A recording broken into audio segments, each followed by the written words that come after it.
So hey guys. Welcome back to my channel. This is part 1. What if Naruto was transported to the DxD world with Fem Kyubi and he got harem? But before I start, don't forget to use the 1000 Year of Death on like and subscribe button.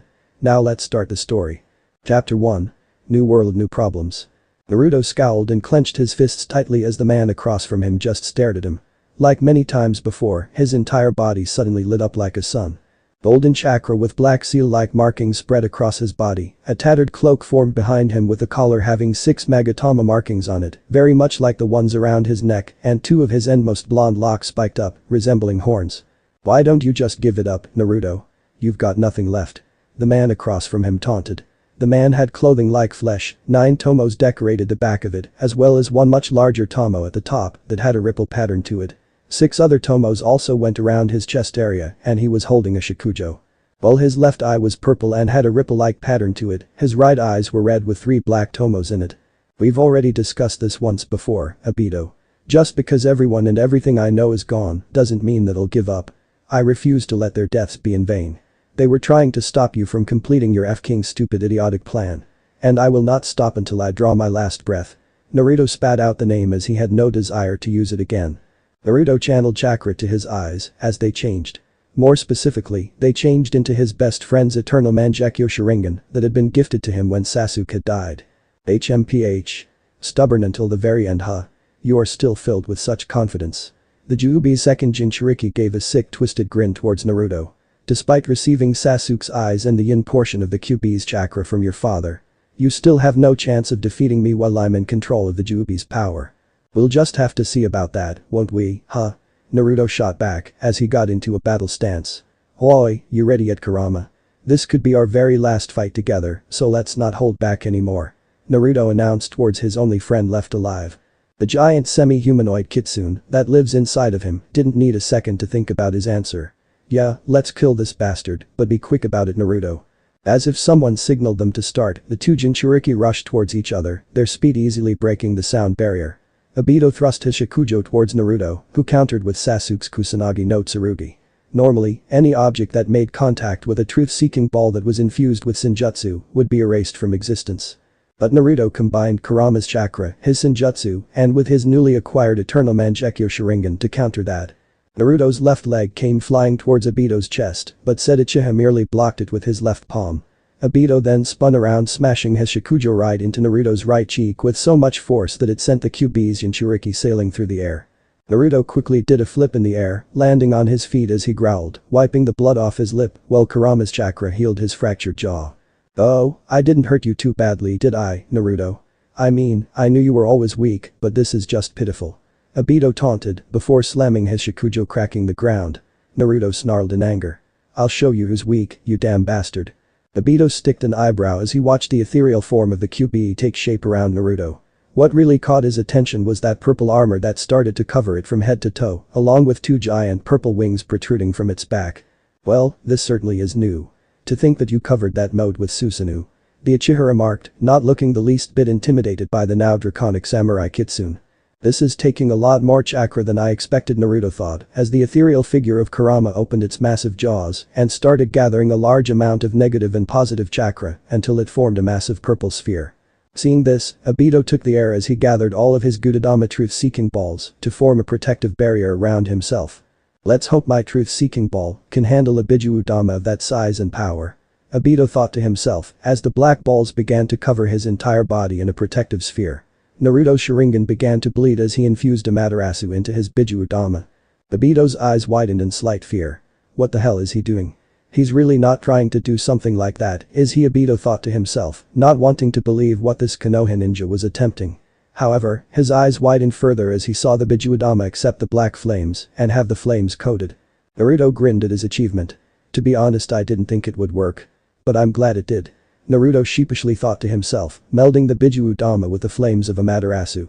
Aido's scowl deepened as his black spheres completely covered him in a protective barrier. Naruto fired his Bijuudama, which was covered in black flames. His grin widened slightly as his Bijuudama that was covered in the flames of Amaterasu impacted with Aido.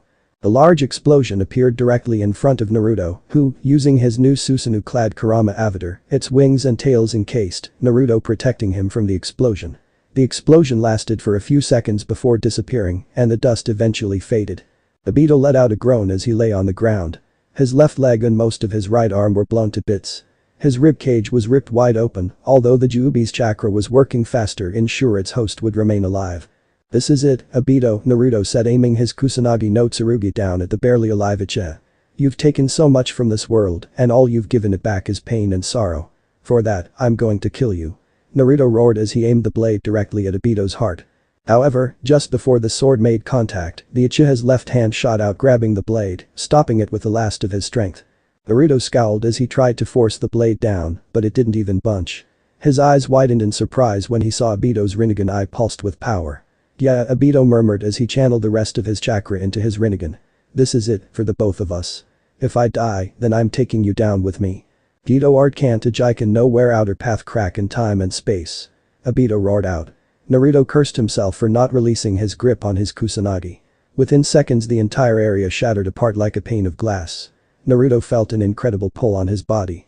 The last thing Naruto saw before being pulled into the darkness was Aido's body disintegrating from the side effects of this technique. Unknown location. As Naruto slowly opened up his eyes, he looked down and saw he was wearing a familiar outfit. In fact, it was the very outfit he was wearing when he returned to Konoha after his 2.5-year-long training trip with Jiraiya. Naruto looked to his left as he saw a large man with long spiky white hair tied in a ponytail laying next to him. Naruto's eyes widened in surprise, it was all he could do not to cry. There, lying directly next to him, was his sensei Jiraiya of the Sannin Iro Sennin. Naruto desperately wanted to hug this man, but as he could see, the sun wasn't even up yet.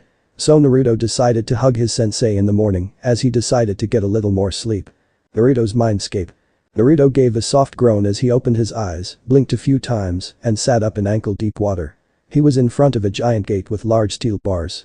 In the middle was a large piece of paper with a kanji for Fuyin, seal, on it. Naruto's eyes widened in surprise, he thought he got rid of the cage. "You have got to be kidding me.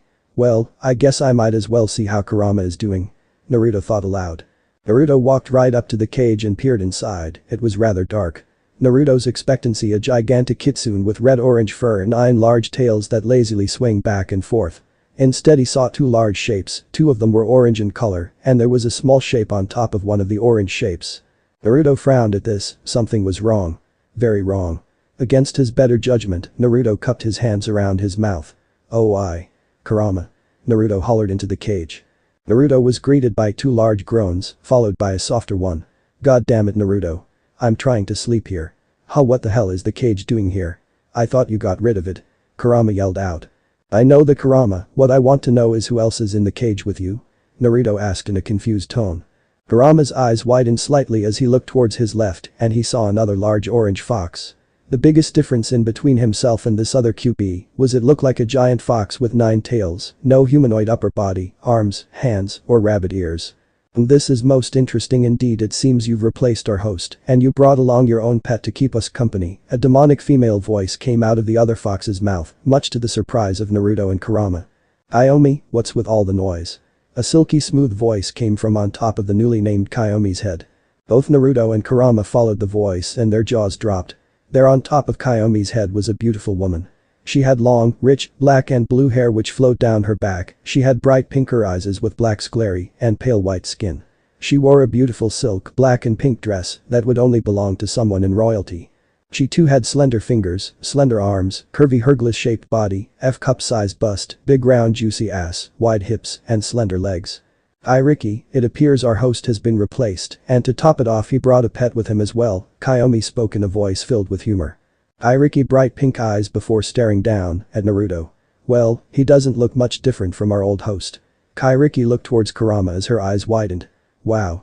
Another Kyubi, but he's different from you, he's completely made out of chakra, how is something like this possible?" Kurama stared at this woman. You're not human, are you? You're giving off a dark aura. What are you exactly?" Kurama asked, on both his and Naruto's behalf, because knowing his host he'd say something stupid and get them both killed. "Well, it's an easy one, Chakra Fox, I'm a vampire." The entire area was silent. Kiyomi snickered at her new host reaction. "What's the matter? Boy, is it really that surprising?" Kurama narrowed his eyes. "That's impossible, vampires do not exist unless." Kurama spoke in a low tone. Naruto looked at his furry partner. "What is it, Kurama?" Kurama gave a humorless chuckle. This may be hard for you to hear, Naruto, but I believe we're in a completely different world.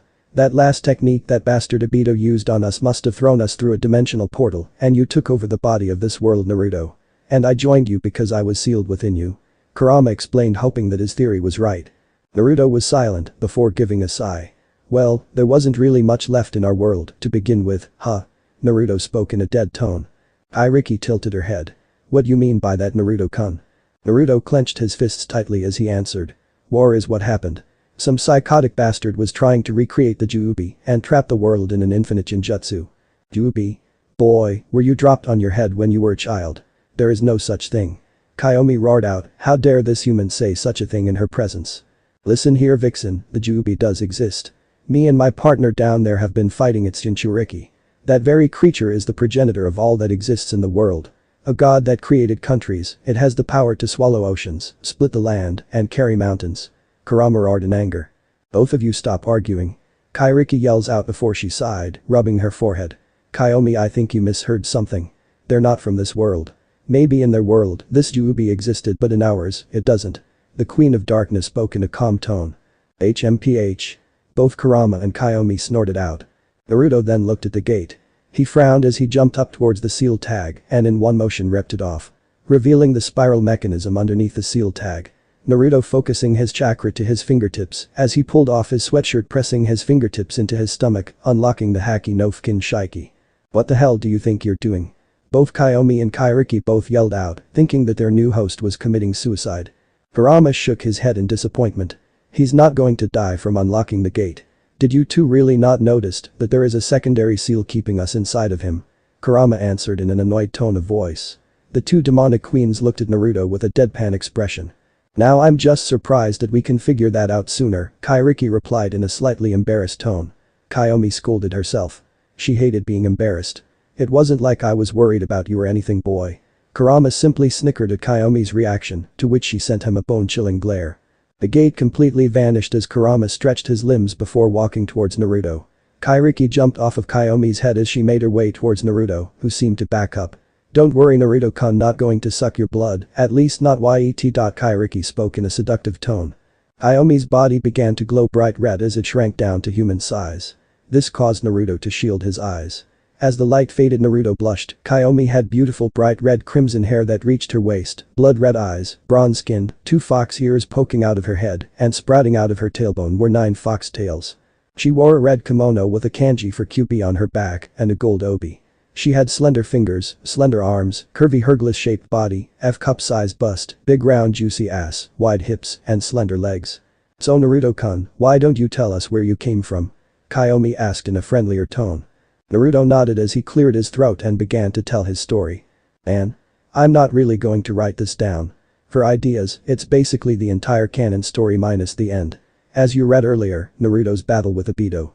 Kurama helped Naruto out with the difficult parts. Needless to say, Kaiomi and Kairiki both had bewildered expressions. What?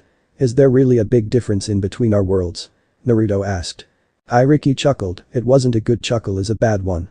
You have no idea how different this world is from yours. Kaiomi had a frown on her face. Apparently, this version of Naruto was able to befriend all 9 Bijus in such a short period of time. Well, how different is it? Naruto asked. Kaiomi sighed as she looked at her new host. This version of Naruto had suffered much more than the one she was accustomed to. The only reason why was he fought in the 4th Great Shinobi War. If it weren't for the war, they wouldn't even be close. Alright, I'll explain to you. The beings you spoke of, such as the Shinju, Kyubi, they don't exist in this world. Hagoromo was a perverted monk who traveled around the world tricking people out of their money. I should know, that bastard managed to trick me out of money too, and he once groped my breast. He was half human, half demon, that's how he unlocked the Rinnegan. Similar to your world, and he had 2 sons. One inherited his visual prowess, the other one inherited his physical prowess. The elder son Indra traveled down the path of righteousness and peace, while Ashura traveled down a path of destruction and chaos. While it's true their descendants were the Uchiha and Senju. The Uchiha shifted from the path of righteousness and peace to darkness and chaos. And the Senju shifted from destruction and chaos to peace and love. And for your information, Hagoromo did not create the 9 Bijus, we were born through natural childbirth. I'm sure you know how a child is burst into this world. Kaiomi spoke in a lecturing tone towards Naruto, and Kurama both nodded furiously. This makes absolutely no sense. My creator Hagoromo Otsutsuki wasn't perverted, he was the son of Kagaya Otsutsuki, the first human to ever possess chakra. But in this world, he is the son of some demon. Kurama thought to himself. Iriki then began to speak. In your world you said kamis and onis don't exist. But in this world they do, heaven is controlled by kami and yami, the two supreme gods. Under them is the Shinigami, can pretty much all the other gods have either been slain or have been exiled from heaven. As for Makai, where we live, there are 4 factions. You have the Bijuu, which are ruled by Kyomi over here. You have myself, as I rule over the vampires, succubus, and incubus. Then you have Gina, she rules over both Inugamas and werewolves. And then finally Nakama, she rules over youkais. As for the other mythical creatures that live in this world, you have dragons, phoenixes, I'm pretty sure the Leviathan is still alive, not sure. And I'm pretty sure there are some other creatures out there, just can't remember. It will come to me when I remember. Kairiki said in an unsure tone. Naruto's mind was boggled by this, you know what to think, this is all new to him. I do have a question for you, well, for the both of you actually. These two partners looked at each other before nodding.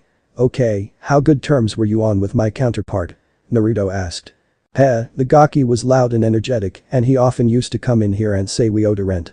So one day I decided to give them an offer. Kyomi said with a smirk on her face, as Kairiki had a hint of blush on her white cheeks. Naruto gave her a look at this. He asked what the offer was. The offer was simple, we would give him power, at the exchange of getting to ravage his body. Kairiki giggled pervertedly. Naruto's whole body stopped dead in its tracks. Could you please repeat that? I don't think I heard you right. Did you say ravage his body?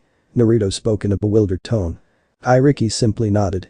That I did, and he refused, I'm pretty sure he would have enjoyed it. Kairiki spoke in a proud tone while eyeing Naruto's body. Kyomi sighed at Kairiki's pervertedness. Please ignore her, Naruto-kun. To answer your question, our relationship with him was not good at all. He wouldn't even take any time to get to know us, he simply called us monsters and wouldn't even listen to us. I can tell that you're different, you would probably be more willing to listen to us, won't you? Naruto nodded as a sad smile spread across his face. Of course I'm willing to listen to you too, as long as you don't try anything that can harm me. In my current state I wouldn't be able to defend myself against the two of you. So what after we become friends, then you use our power and not acknowledge us anymore? Kyomi asked. Naruto's eyes widened at her question. What? No. Both Kyomi and Kairiki gave Naruto somewhat surprised look. I don't abandon my friends for anything. I don't see you as power sources, I see you as my comrades, friends, or whatever you like to call it. To me, there is nothing more precious than friends, the people I hold dear. Once you find someone precious to you, you will truly become strong. I see great potential for the three of us to become friends, possibly even more down the road, but it's too early to tell. Naruto sagely spoke. As the two demonesses simply stared at him with a look of sure awe. Kurama simply smirked, as no matter what would happen his host would always remain the same. Well, I'll see you guys later. It seems that it's time for me to wake up. But don't worry, I'll come and visit you very soon. Naruto spoke in a cheerful tone before leaving his mindscape. That kid yours finds a way to worm his way into people's hearts. Kurama chuckled before looking towards Kyomi. There's something about you that's off. What do you mean, Chakra Fox? Kurama narrowed his eyes. My name is Kurama, not Chakra Fox, got it, Vixen. What I'm saying is I can sense a great sadness in you. When Kairiki mentioned that some kami exiled from heaven, Kurama asked curiously. Kairiki and Kyomi looked surprised.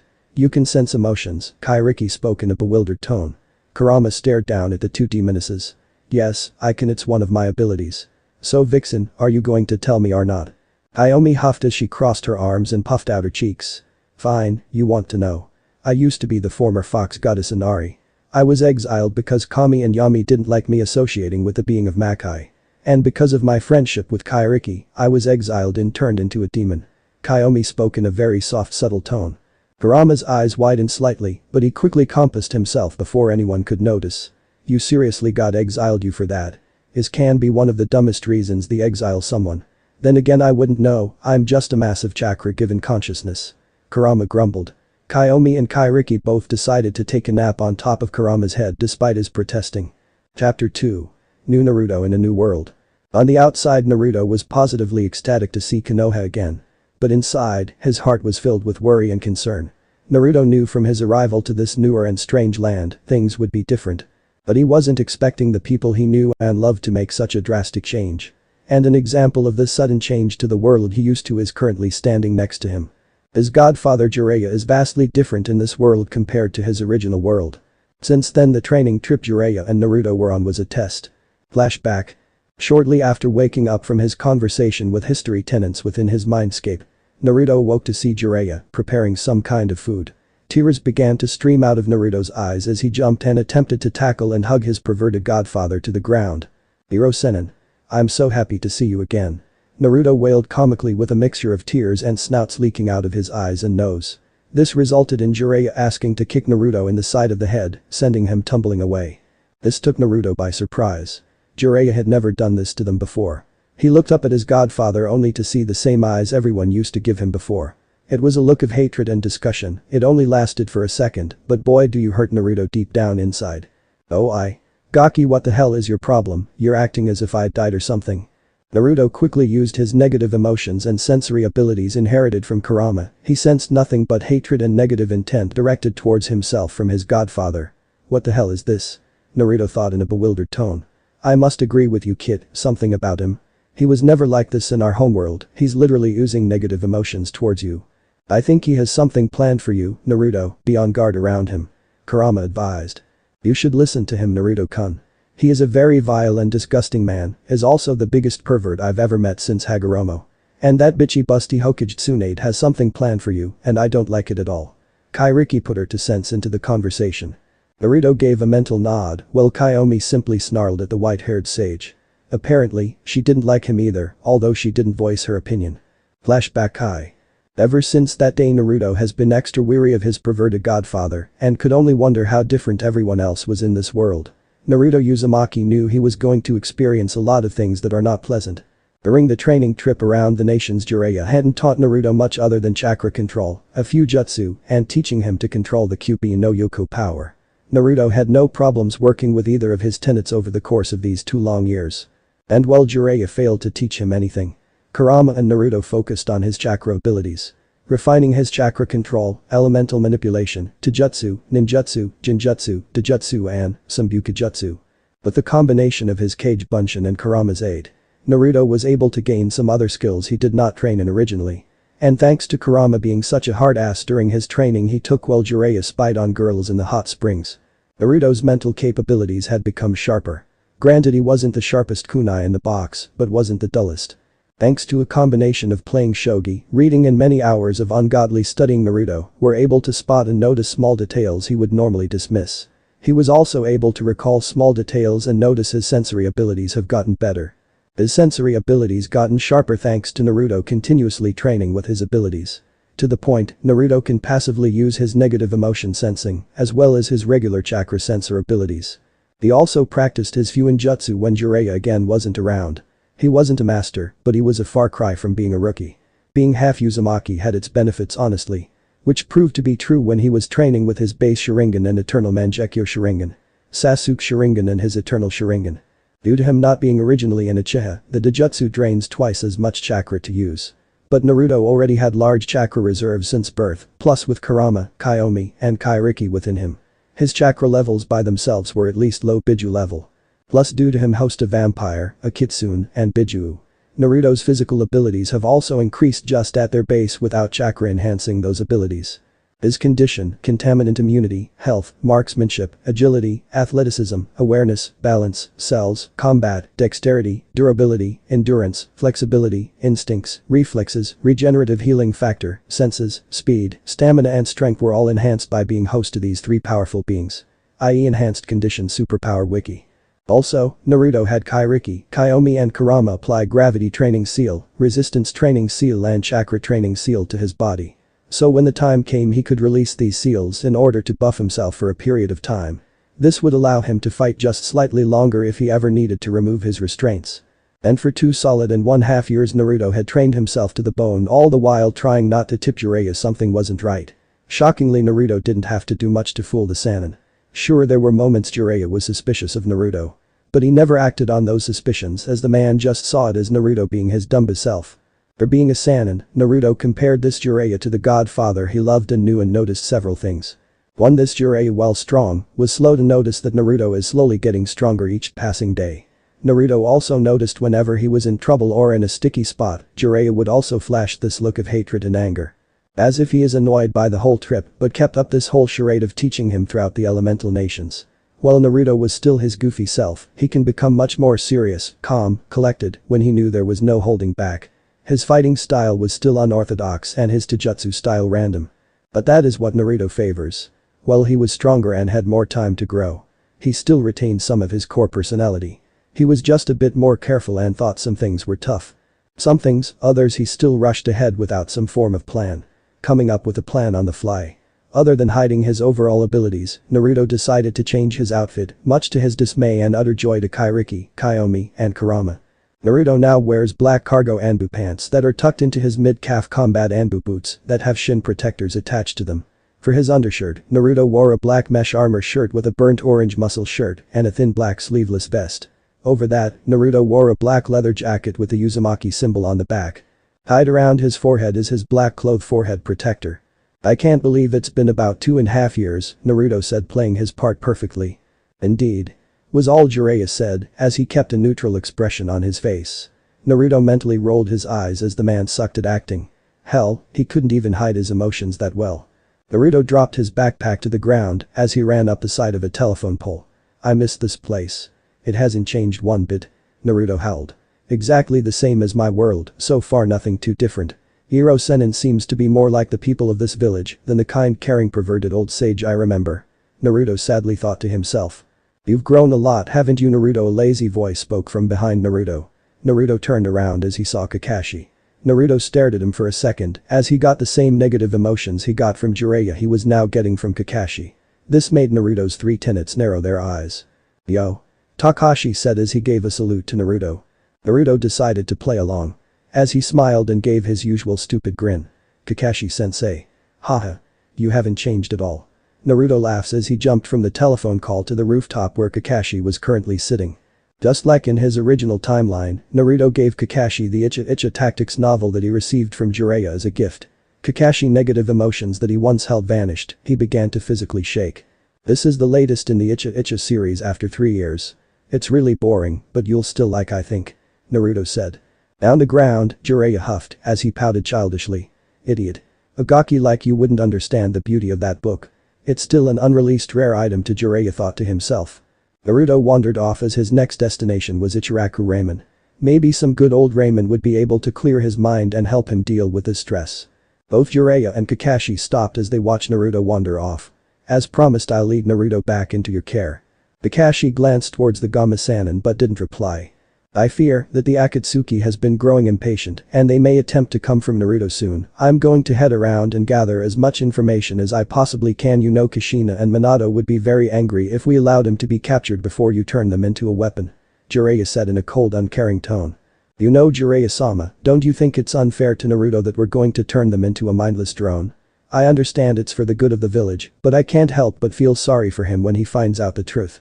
Kakashi said in a sincere tone, which obviously didn't match his facial expression nor his emotions. But Naruto.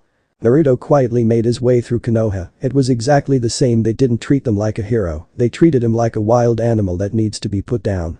He didn't let it bother him. It's just like old times, huh, kid? Where everyone in the village hates your guts and believes that you were me. Or in this case, you are the vixen Kyomi. Kurama said in a humorous tone, attempting to lighten the mood slightly. Naruto mentally sighed and ignoring Kurama's crude comment as well as ignoring Kyomi's complaining. Naruto continued walking until he came across a familiar pink-haired girl. Sakura. Naruto thought before using his negative emotion sensory abilities. He sensed no negative emotions coming from her, although Tsunade, who was standing directly next to Sakura, was the same as Jiraiya and Kakashi. What the hell is wrong with them? What'd I do in this world to make them hate me so much? Naruto complained. Who the hell knows, kid? Kurama replied. I really don't know, Naruto-kun. Kyomi spoke as she narrowed her eyes at Tsunade. She may have not been able to sense negative emotions, but she was good at reading in between the lines. She was the former fox goddess after all. And perhaps they plan to use you as a weapon of some sort in the future. Kairiki hypothesizes. If that's the case, then I'm going to have to train even harder in order to protect myself from them. I really hope you're wrong on this one, Kairiki-chan, I really hope you're wrong. Naruto replied to the vampire queen in a voice filled with emotion. Kurama, Kyomi, and Kairiki all couldn't help but feel sorry for their host. The reunion in between teammates went as Naruto remember, Sakura was happy to see him. He was also happy to see Sakura as well. "How do I look? Do I look more like a woman now?" Sakura said in a cute tone, making a pose to appear more womanly. Naruto could only mentally scream in horror as Kurama started laughing his ass off. 2 years with a former goddess and vampire queen had done a lot on Naruto's outlook on women. That being, he has long gotten over his childish crush on Sakura. Unlike with Naruto originally said in his own timeline, Naruto didn't feel like getting punched right now. So he decided to lie in order to save himself from getting punched. Putting on his usual foxy grin. "You look adorable. You're on your way to becoming a fine woman, Sakura-chan." Naruto spoke in a cheerful tone. That comment took everyone by surprise as they were expecting Naruto to say something stupid. "Damn, where the hell did this come from? This isn't the same Gaki I've been traveling around with the last 2.5 years," Jiraiya thought as he narrowed his eyes. Sakura, giving over shock, realized Naruto was much taller than her. Indeed, Naruto is much taller. Kiyomi and Kairiki had altered his DNA slightly. So Naruto, instead of being 5.4, he now stood at 5.11, which was above average height for 16-year-old, well rather 17-year-old. You've gotten taller than me?" Naruto couldn't help but smirk. "Yes, indeed I did," Naruto spoke before he winced as Kurama began yelling at him.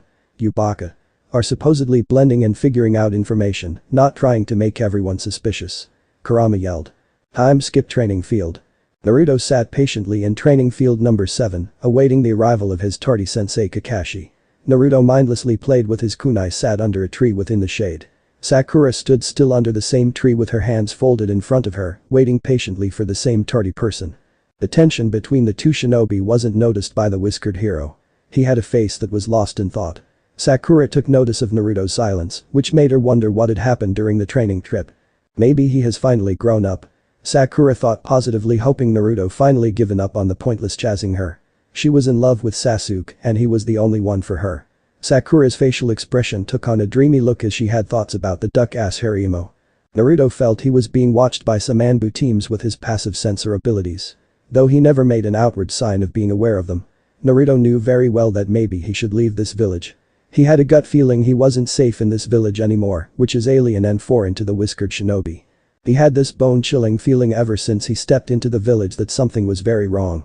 Call it paranoia or whatever you will, but something is off. But Naruto knew from the emotions he was sensing and the fact he was being watched something was up. Of course, Naruto knew with this upcoming test, he would have to beast Kakashi without tipping off his skills are greater than Jiraiya's knowledge on his abilities. But the problem is, what are the differences between his old lazy sensei and this one? They both like icha and they both wear the same clothing. Their personalities are vastly different, as Naruto knew from his passive sensing abilities. With all of his chakra, physical, and mental abilities pushed to their limits with his training, Naruto had no safe place to train alone compared to when Naruto was traveling with Jiraiya.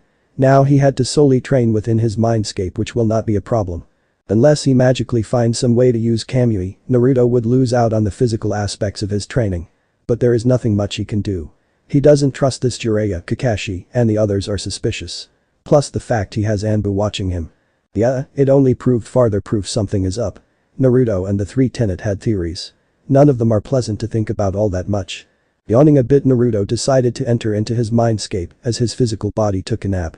This would allow him to rest and chat with his three tenets. But it's also better waiting for 2 hours for a cortically late sensei. Naruto's mindscape.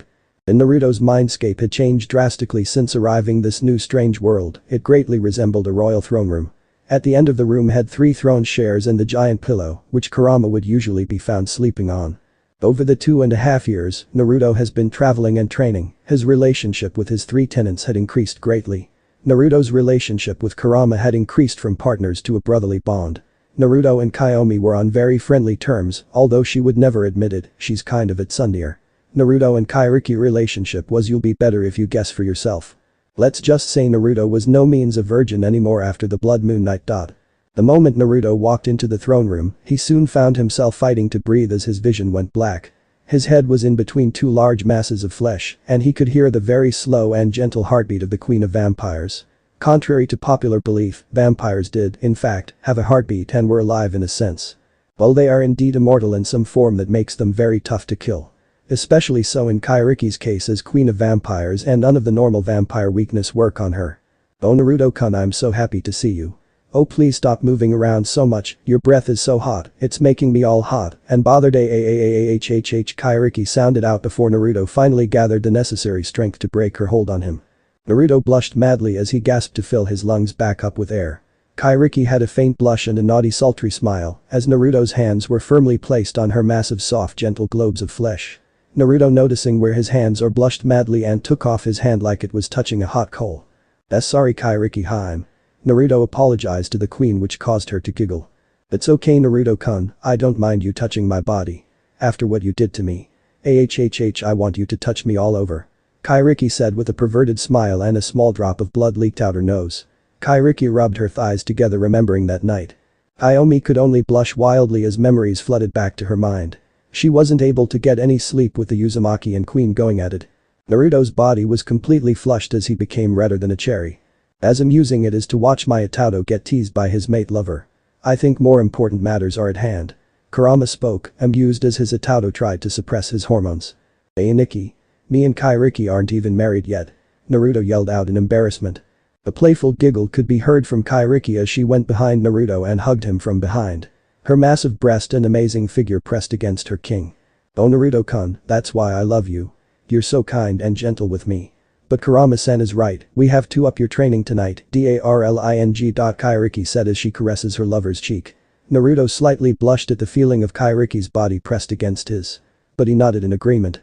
Naruto, have you thought about Kairiki's offer? Kaomi asked trying to get the two lovebirds to stop being so lewd. She wanted to go with serious topics so she wasn't so embarrassed by her host and best friend. Akashi is channeling her inner tsundere. Kurama is just a mass of potent primal chakra given form. He never understood the purpose of reproduction. Biju had no need to reproduce due to the fact they were immortal. He doesn't have a defining gender like Kaomi, Naruto, or Kairiki does. Naruto blinked confused for a moment before making a no face. Kairiki had a different reaction altogether as her eye lit up with joy thinking about her offer. She really wanted for Naruto to accept her offer. Even if Naruto's aging has slowed down to a crawl thanks to Kurama's Biju chakra, Naruto's Uzumaki vitality life force and his healing factor. Naruto's lifespan was only increased to about 300 to 400 years at most if he conserves his chakra and powers. Even as a half Uzumaki, Naruto's life force and potent chakra is stronger than a full-blooded Uzumaki. The said could be said about Naruto's chakra chains, an ability Naruto had unlocked due to Kurama's intense training. If everything goes south, then I am without a doubt taking Kairiki-hime's offer, Naruto said, with his arms crossed and a calm collect aura around him. Sounds like a plan. You still have a ways to go before you can match a Hokage without any sorta extra power-ups or abilities. Kurama said laying on his paw. Which is why I am depending on you guys to help me reach that point. While can easily defeat Kakashi alone. I want to do it without any added power-ups or abilities. Just me and the base of my skills. Naruto said with a smile and a confident smirk. Kairiki kissed Naruto's cheek and holds him tight. Just make sure you're safe and sound koi. We are here for you if you ever need us. The queen said in a soft loving voice making Naruto blush faintly. Nodding at the queen's request Kairiki given Naruto a brilliant warm smile. Thanks, Kairiki-hime, Naruto said with a gentle smile as he kissed her forehead. Naruto it's time to wake up, Kaomi said with a calm tone. Her blush still hasn't fully faded. Dixon is right, that Kakashi is approaching, Kurama said, knowing full well that this man coming to test Naruto isn't to be trusted. Back to reality. Just as Naruto was about to open his eyes he felt a large amount of force hit them in the head. Groaning Naruto rubbed his head opening up his tear-filled eyes, his clear vanished as a look up your surprise was clearly visible on his face. There standing directly before him was his ex-best friend Sasuke Uchiha. But the Naruto mentally sounded, much to the dismay of his three tenants. What the hell is wrong with you dope? What's with that look, you're acting as if you haven't seen me in years. Sasuke spoke in a confused tone of voice. You're supposed to be with Orochimaru, Naruto yelled pointing a finger at Sasuke. Sasuke sticked an eyebrow. Oh, that I guess you didn't hear. You're still such an idiot. I killed him and absorbed his power, wasn't much, but it gave me a boost. I have returned back to Konoha because it was a mission given to me by Tsunade herself. Sasuke explained in a calm tone of voice. I call bullshit on that. Naruto mentally threw a fit. Kurama nodded in agreement knowing there are few techniques that allow one to absorb someone's power. And normally those abilities are solely related to the Rinnegan, Kekkei Genkai, or a clan's secret technique. The Uchihas as a whole were only able to copy someone's styles, jutsu. They are not able to absorb the powers of others, use Kekkei Genkai abilities, or use abilities they themselves couldn't use. There was a limit to the Sharingan after all. Therefore, this caught Kurama's attention. Naruto and Kurama both wondered what the Snake Sannin of this world was capable of. Kakashi and Sakura simply stared at the duo. This makes absolutely no sense, I can tell from his emotions is not lying. Every time I think I figured out this world something even more f'd up happens. What's going to happen next? I find out the Akatsuki are the good guys and sent someone into the village to help me, escape. Naruto wailed comically in thought. I must agree with you, Itaudo, I suggest you consider leaving this village as soon as possible.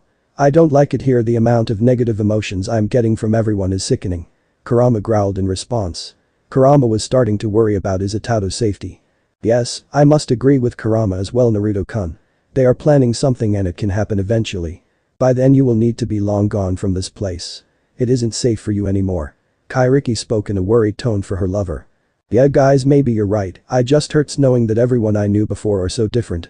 Naruto mentally replied as a sad tone could be heard. Naruto, if you do leave this place I suggest you go to Mount Ryu Sengoku. You said you want to learn Senjutsu, correct? Then should learn Senjutsu from Aknologia the Dragon King. His power rivals that of Kurama's. He should be able to help you in this endeavor and with whatever these people are planning. Kiyomi suggested in a serious tone. Where can I meet him then, Kiyomi-hime? Naruto mentally asked as he felt Jiraiya, Tsunade and Shizune all converging to one location. He honestly hopes Shizune isn't the same as Tsunade. She was like his older sister crushed back in his homeworld. You will have to travel to the far end to the land of wind. Where no normal human can possibly survive. Kiyomi said, thinking of where Aknologia might be. There were numerous temples the dragons own. But they preferred to stay far away from any human. The dragon clan will be great to aid Naruto in his dilemma. Also, as a random side note. Much to Naruto's surprise, he found out that Kiyomi was much weaker than Kurama in terms of raw power, not in techniques and abilities.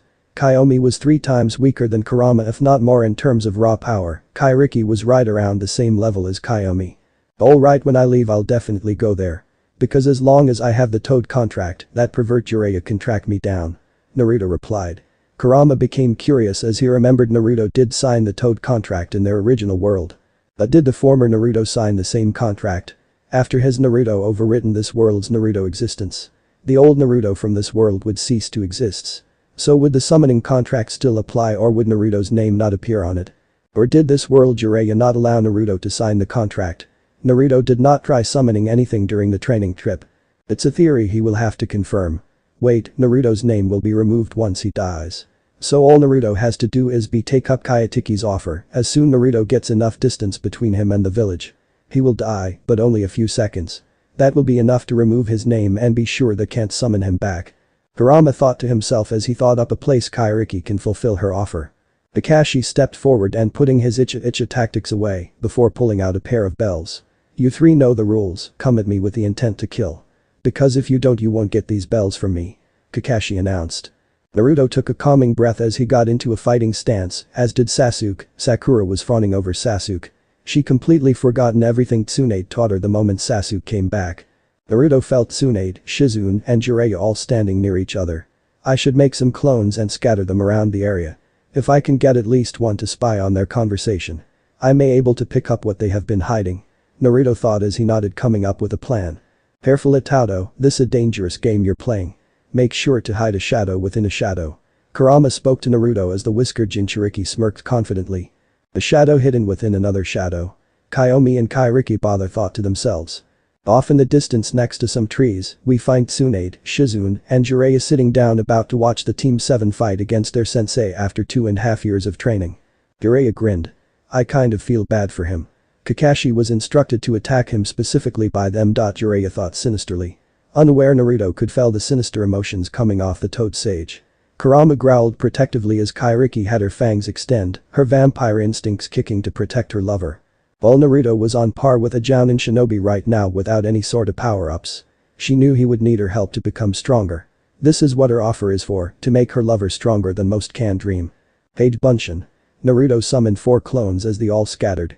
Each clone had a task in mind. Sasuke and Sakura sprung into action as the more experienced shinobi watched the battle test with a critical eye. They were however clued on one whisker blonde, unaware a small animal climbed on the branch behind them. The small animal was a fly, barely noticeable even by some other the most experienced shinobi. Due to the size, it would be almost impossible to spot on a tree limb. Chapter 3. Curving one's own path. Kakashi raised his forehead protector revealing his Sharingan. So Minato-sensei and Kushina-sama wish for me to test their son and see if he's ready. I don't know the scene this useless Gaki. He has no talent whatsoever, he can barely utilize the Rasengan. Kakashi thought to himself in a bored manner. Why do I have a bad feeling when he looked in my direction? A whiskered shinobi thought as he slipped into a lazier stance. Sakura immediately jumped into action, leaping into the air and coming down fast and hard, slamming your fist into the ground. That very punch not only destroyed the training field but also sent tremors throughout the area. Kakashi and Sasuke were sporting terrified expressions, while Naruto had a fake terrified expression. HMPH. She's just as strong as she was in our homeworld. Kurama grumbled thinking of all the times he had to heal his Itado because of that pink-haired banshee bitch. Kairiki did not like this pink-haired girl because how much she hurt her lover. Kaomi could care less about this girl. Yeah, at least it hasn't changed. But let's hope that she's still the same, maybe I can get her and Sasuke to help me. Naruto thought to himself. No. I will not allow you to work with those savages. Kairiki howled as Naruto winced in response. Besides not letting the duck ass and banshee bitch help you. Does Sakura seem slightly different from you old world Naruto-kun? Kaomi asked as Naruto used his passive sensor abilities. And noticed Sakura's chakra levels were indeed different. Yeah, she is different compared to the Sakura I knew, I just need to figure out how. Naruto said while paying attention to the task. Jiraiya from up in his tree couldn't help but shiver. Great, not another one. With that monster strength and power, and if I am not mistaken she's a Genjutsu user which makes it even more dangerous than Tsunade. Jiraiya wailed in thought. Tsunade simply smirked at her student. Kakashi thought along the same lines as Jiraiya, he had to be careful around Sakura. Then there's Sasuke whom he had no idea how much he learned while training under Orochimaru. She focuses as much chakra as she can into her fist and releases it at once. It's because she has perfect chakra control, if she didn't she wouldn't be able to do this. Medical techniques combined with amazing strength and to top it all off she's a Genjutsu user, which increases her danger level greatly. Kakashi thought to himself. Pain. Kankakik no Jutsu, fire release. Great fireball technique. Kakashi's eyes widened as he avoided a large ball of fire, turning around he saw Sasuke. Sasuke then unleashed a barrage of much smaller fireballs, what they lacked in power they made up for in speed. Ton. Atsugai, wind release. Pressure damage. Not just Kakashi, but Jiraiya, Tsunade, and even Shizune all sporting looks of disbelief and horror. As they saw above them, Naruto released a large sphere of compressed air. Upon impact the compressed sphere of air completely destroyed and blew away the entire training field. Kairiki sported a lustful expression seeing how powerful Naruto is with just one jutsu. Kaomi only could face palm at Naruto's forgetfulness. Whoa, note, my jutsu have double in power. I didn't even add that much chakra. Naruto thought smiling a bit. But he heard Kurama yell at him. What the hell Itado? When I told you to use a technique, I didn't mean blow away the entire training field. Are you trying to get yourself caught? Do you want to get yourself killed? Kurama yelled at his host. Oops, Naruto replied sheepishly. Oops. You call this an oops, you're literally destroyed your training field and that's all you have to say, Kaomi scolded her host. I'm sorry I got a little too excited plus I did hold back while unleashing the jutsu. I guess the potency of my chakra affected how powerful my jutsu really are. But should think of an excuse to get myself out of trouble. Naruto replied back with a sheepish expression. Naruto-kun, if you get excited, come and find me and I'll take care of for you. Because I had no intention of handing you over to these savages. Kairiki replied in an annoyed tone of voice. Naruto put his head down in shame. Naruto returned to the land of the living. Only to see his sensei and teammates staring at him with fear in their eyes. Naruto had not realized how much more powerful his techniques had become, granted he didn't have a whole lot of time to train on the outside. Perhaps it had to do with all the extra power he gained from his original world. Naruto gained far more than just the other portion of Kurama or Sasuke Sharingan from his world. Naruto also possesses portions of the other 8 Bijuu's chakra and, in layman's terms, that made him a pseudo-Jubi Jinchuriki. Naruto gained unique abilities for each tailed beast chakra portion: magnetic force, blue flame generation, coral growth, lava manipulation, steam generation, poison and acid creation, scale powder, and ink creation. The potency of his chakra and quality of it had more than double, and his life force as in Uzumaki had received the same effect. It's another reason his aging was slow to a crawl, and his regenerative healing factor allowed him to survive harsher treatment. Plus with all the chakra control training, it only added to Naruto's already impressive power. Kakashi felt his legs shaking. Jesus in Christ, what kind of monster has he become? Damn it, Jiraiya-sama, I thought you were only supposed to teaching the basics, not teach him advanced shit like this, Kakashi mentally complained, as he had no desire to fight against Naruto now. "Dope, what the hell was that?" Sasuke yelled at the dumbest blonde teammate of his. Naruto showed a sheepish expression and chuckled a bit. "Sorry everyone, that was a jutsu given to me by Iro Sennin." Naruto chuckled, knowing the perfect way to throw off suspicion. "Bullshit," Jiraiya thought. "Baka, why would Jiraiya-sama give you such a powerful ninjutsu?" Sakura scolded. Naruto blinked with a confused look before he made a no face. Playing his part was becoming a bit to ease around everyone. "Well, he was drunk, got beaten by a bunch of angry naked women, and he threw me a scroll containing a few jutsu. He told me to train in them till I could destroy a whole training field. And it took me a while to get the jutsu down," Naruto said as he rubbed the back of his head. Reaching into his shuriken pouch, Naruto pulled out the small scroll that Jiraiya gave him. This was to prove a point, but also remind the Toad-san where he got the jutsu. Jiraiya, however, looked at the scroll as memories of his drunken state did resurface. Slapping himself at his stupidity, Jiraiya made a mental note to never get drunk around Naruto again. Naruto heard a loud smack as he just figured Tsunade hit Jiraiya over the head, rather hard. Naruto looked over his teammates and sensei as they still had wary expressions, but he could feel they were easing up thanks to the explanation. He gave everyone a big goofy grin as he held up his act. This caused Sasuke and Sakura to realize their teammate was being a dumbass still. "You may have just dodged a bullet, smooth Taudo." Kurama spoke through their mental connection. Naruto mentally nodded with his Aniki before turning his attention back to Kakashi. His silver-haired sensei clenched up as he felt the shiver go down his spine. "What the hell is wrong with me? There's no way it does." The same Naruto who left the village 2.5 years ago. Kakashi thought to himself. Naruto kept his smirk as sensor abilities allowed him to pick up the mood of those around him, however, Naruto mentally narrowed his eyes, feeling two very negative chakra signatures hiding and watching. They didn't seem pleased and angry, greatly for some reason. Off in the shadows, two figures can be seen sitting in the tree. They both wore whole-body skin-tight black suits, with Anbu masks that covered their complete head. It appears Jiraiya messed up. A male voice could be heard whispering out. "I told you it would have been better to leave him in the village. But no, you had to give him to your perverted sensei, didn't you?" A female voice fired back. "Sorry," the male voice sounded sheepish. Little did these two figure know one of Naruto's Kage Bunshin was observing them from the shadows. Naruto had kept up his charade as his clones listened in on the conversations between the two Sannin and the other groups watching them. It was lucky he had trained to the bone on chakra control. Sometime later, Kakashi was running through the forest outside of the now destroyed training field. He was on full alert. He has currently abandoned his current mission to attacking Naruto only after the blonde's display of destructive power earlier. Kakashi's mind raced trying to figure out how Naruto became so strong. This wasn't part of the plan and thing might unravel. Kakashi quickly jumped as he landed on a tree branch before descending into a bush. With his Sharingan he was able to locate Sakura was not much difficulty. Unfortunately for Naruto and Sasuke, they were much more difficult to find. Sakura was hiding under a bush not even 20 meters away from Kakashi. "There's Sasuke," Kakashi thought as he spotted the duck Asuchiha crouched on a tree branch. "Now where is Naruto?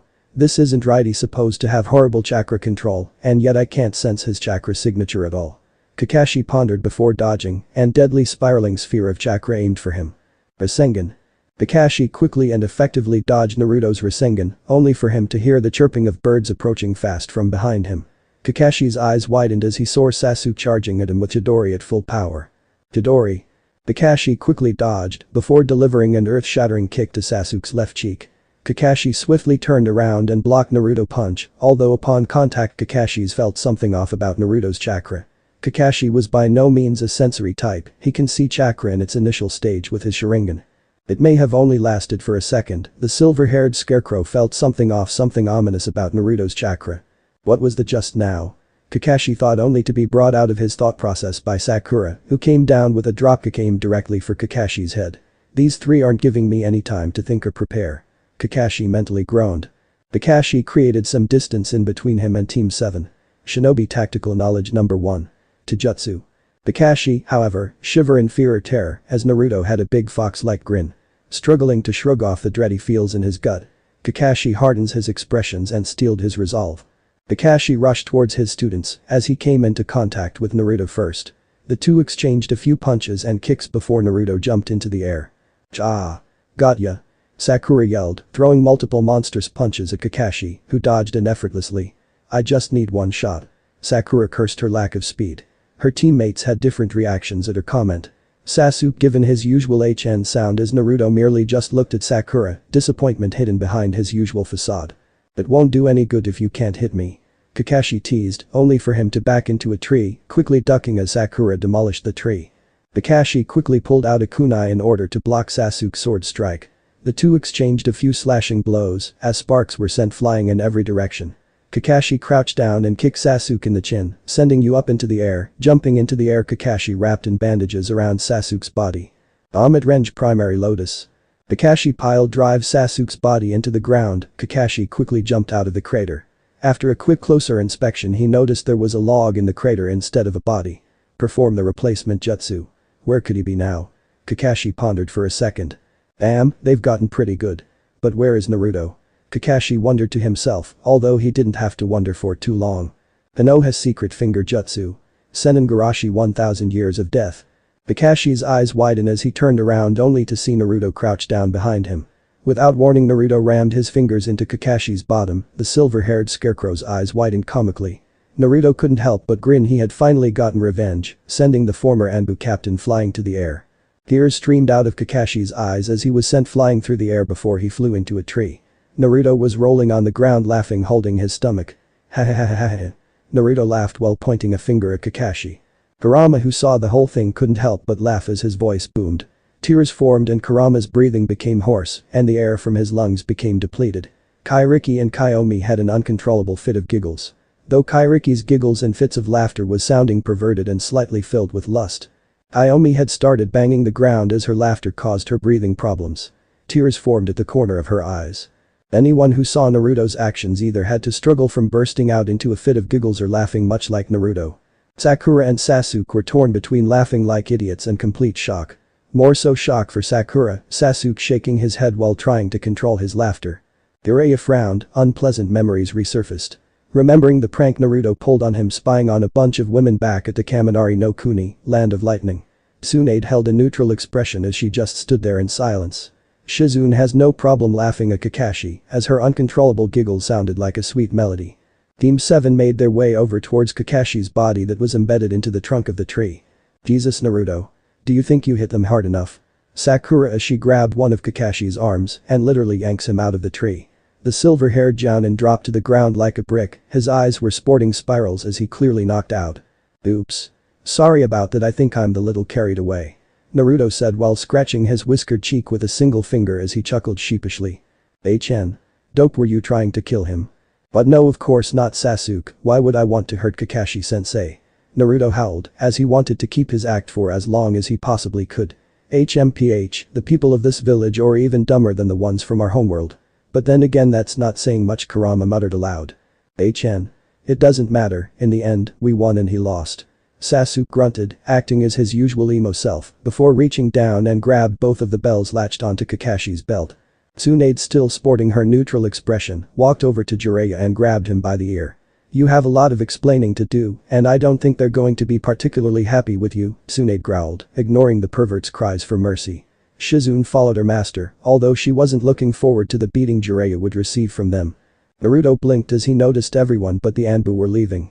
Looking at the unconscious limp body of Kakashi. Naruto smirked as he picked up the Jounin and carried him off to his apartment. All the while Naruto is sporting a cherished-like grin. Outside of the village. We see two figures standing in the forest surrounding Konoha. The first figure was a tall, rugged man, with long shaggy black hair and steel blue eyes. He was wearing a gray and blue ceremonial kimono. He also had a blue haori held together by a gray haori haimo and a hakama of the same color.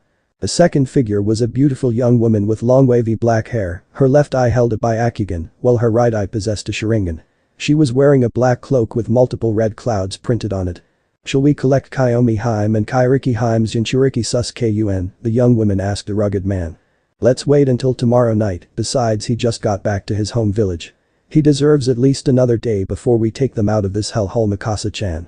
The rugged man spoke as he narrowed his steel blue eyes at Konoha before the duo vanished in a spiral of lightning, wind and water. But Naruto. Naruto giggled like a man to himself as he just dropped off Kakashi at his apartment. Naruto idly wonders what his clones are currently doing besides gathering intel. He really wanted to get a better grasp on his abilities, but he could do much other than what he trained in. In addition, with the creepy amount of Anbu agents still watching him, Naruto simply shrugged it off as he made his way to an abandoned training ground. In his original homeworld, Training Ground 72 had a secret hatch that leads to outside the village. Naruto doesn't know if that hatch still exists in the world, but it's a good idea to test out. The hatch and training field itself was left abandoned because of the numerous reports of people going missing. Most of the time it was because someone happens to find the hatch that was so well hidden, even Anbu had a tough time finding it. The hatch itself opened up to a maze of tunnels, caves, and a catacomb of dark passages. One could not simply find the exit of the tunnel or the end, because the real exit was located in a lake. This was also the reason Naruto got away with so many of his pranks. There was a whole slew of entrances and exits for this catacomb. If exposed would cause the Leaf Village to fall to ruin. This cave system was made during Hashirama's time, that much he is aware of. Who made it and why it wasn't on file, which was rather depressing. If the catacomb cave system still existed in this world, he would be able to use his Kage Bunshin to figure out an escape plan. It was rather simple, but doing so while being watched would be a challenge. How about that one time you played shinobi tag with your clones when you got bored? Use the smoke that summons them as cover to switch places. Kurama suggested as Naruto's eyes lit up with spine-shivering glint. Thanks Aniki. Naruto as he raced to the training field and summoned for his clones. Chapter 4. Yawning could be heard as the Jinchuriki of three powerful beings fell into a blissful slumber. Naruto indeed was able to easily trick the Anbu agents with his little smoke and clone switcheroo. It was actually quite sad. Naruto was expecting more of a challenge, but then again, with all of the shit he went through in the fourth great ninja war in his original homeworld. Tricking a couple Anbu agents was like a walk in the park. Naruto indeed found out a way leading out of Konoha through the catacomb cave system. But it took him hours to find the right exit. When he claimed back out it was already nighttime and the moon was high in the sky. Naruto stretched out his arms and yawned before rolling over on his side in his sleep with his cramped small bed of his rinky-dinky apartment. It sad into Naruto that Kairiki couldn't stay in the real world for long periods of time because if she did his life force was diminishing until he died. This applied to both Kiyomi and Kurama as well. Naruto does off dreaming about the beautiful queen of all vampires and surprisingly the former fox goddess as well. But with Naruto's randomness and the fact he is unpredictable means he would find a loophole some way somehow. He befriended the 9 Biju from his world. He was the only shinobi besides Old Man Sage to have a friendly conversation with all 9 colossal beings of chakra. The amount of friends the Biju have could be counted on one hand as well. Somewhere else in Konoha. In a bunker deep in the village, screams of pain could be heard. Inside the bunker Jiraiya laid on the ground caked in his own blood. Both of Jiraiya's arms were broken as well as his ribs, and a handful of his internal organs were ruptured. Now who could put Jiraiya in such a state? Tsunade of course not, now she had red hair similar to a tomato and violet eyes and a fiery temper. Kushina Uzumaki the mastermind behind everything and in second in command was Tsunade. Minato didn't get a say in anything, as the guilty felt overwhelmed his senses. This is all your fault you stupid pervert. I told you to teach him nothing but the basics, but no what did you do, you teach him advance and ninjutsu, he's becoming too strong to control Jiraiya. Kushina yelled at the perverted Gama-senin as her hair whipped around resembling 9 tails. Tsunade stood off in the corner rubbing her forehead in annoyance. At first Tsunade thought Kushina's plan was completely psychotic. However, eventually, Kushina overpowered Tsunade both physically and mentally. The same goes for Jiraiya and Kakashi as Kushina was more ruthless and cruel than anyone they knew. I'm MSS Rai Jiraiya gasps out as blood literally gushed out of his mouth. Pain wrecked his body as the bleeding started to become far too dangerous and lethal for the Toad Senin. Kushina shook her head in disappointment. Tsunade heal him before he dies, Kushina spoke in barely controlled rage. Her voice was monotone as she stormed out of the bunker and heading off to her personal chamber. Tsunade did as she was ordered as she walked over to the nearly dead Gama-senin and began to heal him. You could have avoided this beating by just following Kushina's orders. Please use your head next time and not the one in between your legs. Tsunade sighed as she increased Jiraiya's healing process. Keeping the perverted sage alive was becoming problematic. Kushina was ruthless and unforgiving in her beating. Is this really the right thing to do? Is it really worth this much pain just to ruin Naruto's life? Jiraiya thought to himself as his world went black. His life is spared, but he will be out of commission till he recovered. Off in the corner, there was a cell door, and inside of the cell, we find Minato rocking himself back and forth. Minato's skin was pale, he looked frail and weak, as his chakra has been sealed off for nearly 16 years. The sad part was Kushina made a clone of Minato, as she deemed the real Minato too weak. Any man would be too weak when his wife breaks his heart and betrays him. This is all my fault. If only I had proven to Kushina that Naruto was not a monster, then maybe I could have prevented this. Minato rocked himself back and forth within his cell, which Kushina locked him in. Unable to see his son, Minato became more and more mentally unstable as worry, grief, guilt, and fear ate away at the man's sanity. Locked away like some caged rabid animal. He is unable to protect the one thing he had left in this world. Jiraiya, Kakashi, and Tsunade didn't care for his son, which caused Minato to fall into a downward spiral. He prayed to whatever deity would be willing to listen to his pleas. The father wanted so badly to protect his son from the monster that was once his wife. Interesting side note: Kushina was once a loving, caring woman until the night Kiyomi attacked Konoha. After Minato sealed Kiyomi into Naruto, Kushina snapped mentally. She placed the seal on Minato while he slept, causing his chakra to be sealed completely off. And since that day Kushina's been planning to turn Naruto into a mindless slave, as she doesn't see him as her son, but as a monster. Minato snapped out of his mental lapse as he saw a mouse on his pillow. The frail and weak man only looked at the mouse in wonder before it went up in smoke. Minato's eyes widened as he knew the jutsu just used. Shock and surprise were the most predominant emotions on his face. Minato may have been mentally breaking down. But this place was protected by Fuinjutsu and several patrols of Anbu guard whom were unaware of his presence in the cell. Only a few people could ever truly enter here unnoticed. However, who those people have eluded the cage? Page Bunshin. But who? The former 4th Hokage thought as his mental process thought about something else for once. Looking back at his broken former of his sensei and Tsunade who was to focus on saving the man's life. They were completely oblivious to what had just happened. Minato looked back at the pillow before laying down. He didn't know why, but he had a irking feeling something big was going to happen. Call it father's intuition. Time skipped. Next morning, Naruto's apartment. Light from the sun streamed in through the small window covered by a set of blinds, which only did a half-assed job on keeping the rays of blinding light from getting through. His groan was heard echoing throughout the room. Naruto slowly opened up his cerulean blue eyes. They soon closed almost immediately after opening. The beams of light blinded Naruto, causing him to groan in discomfort. The sun, or the giant ball of fire that gave life to all living beings on this planet, couldn't have picked a better time to rise. Alternatively, better yet, never have risen in the first place. One of these days, he was going to destroy the sun with a supercharged Bijuadama-tailed beast ball.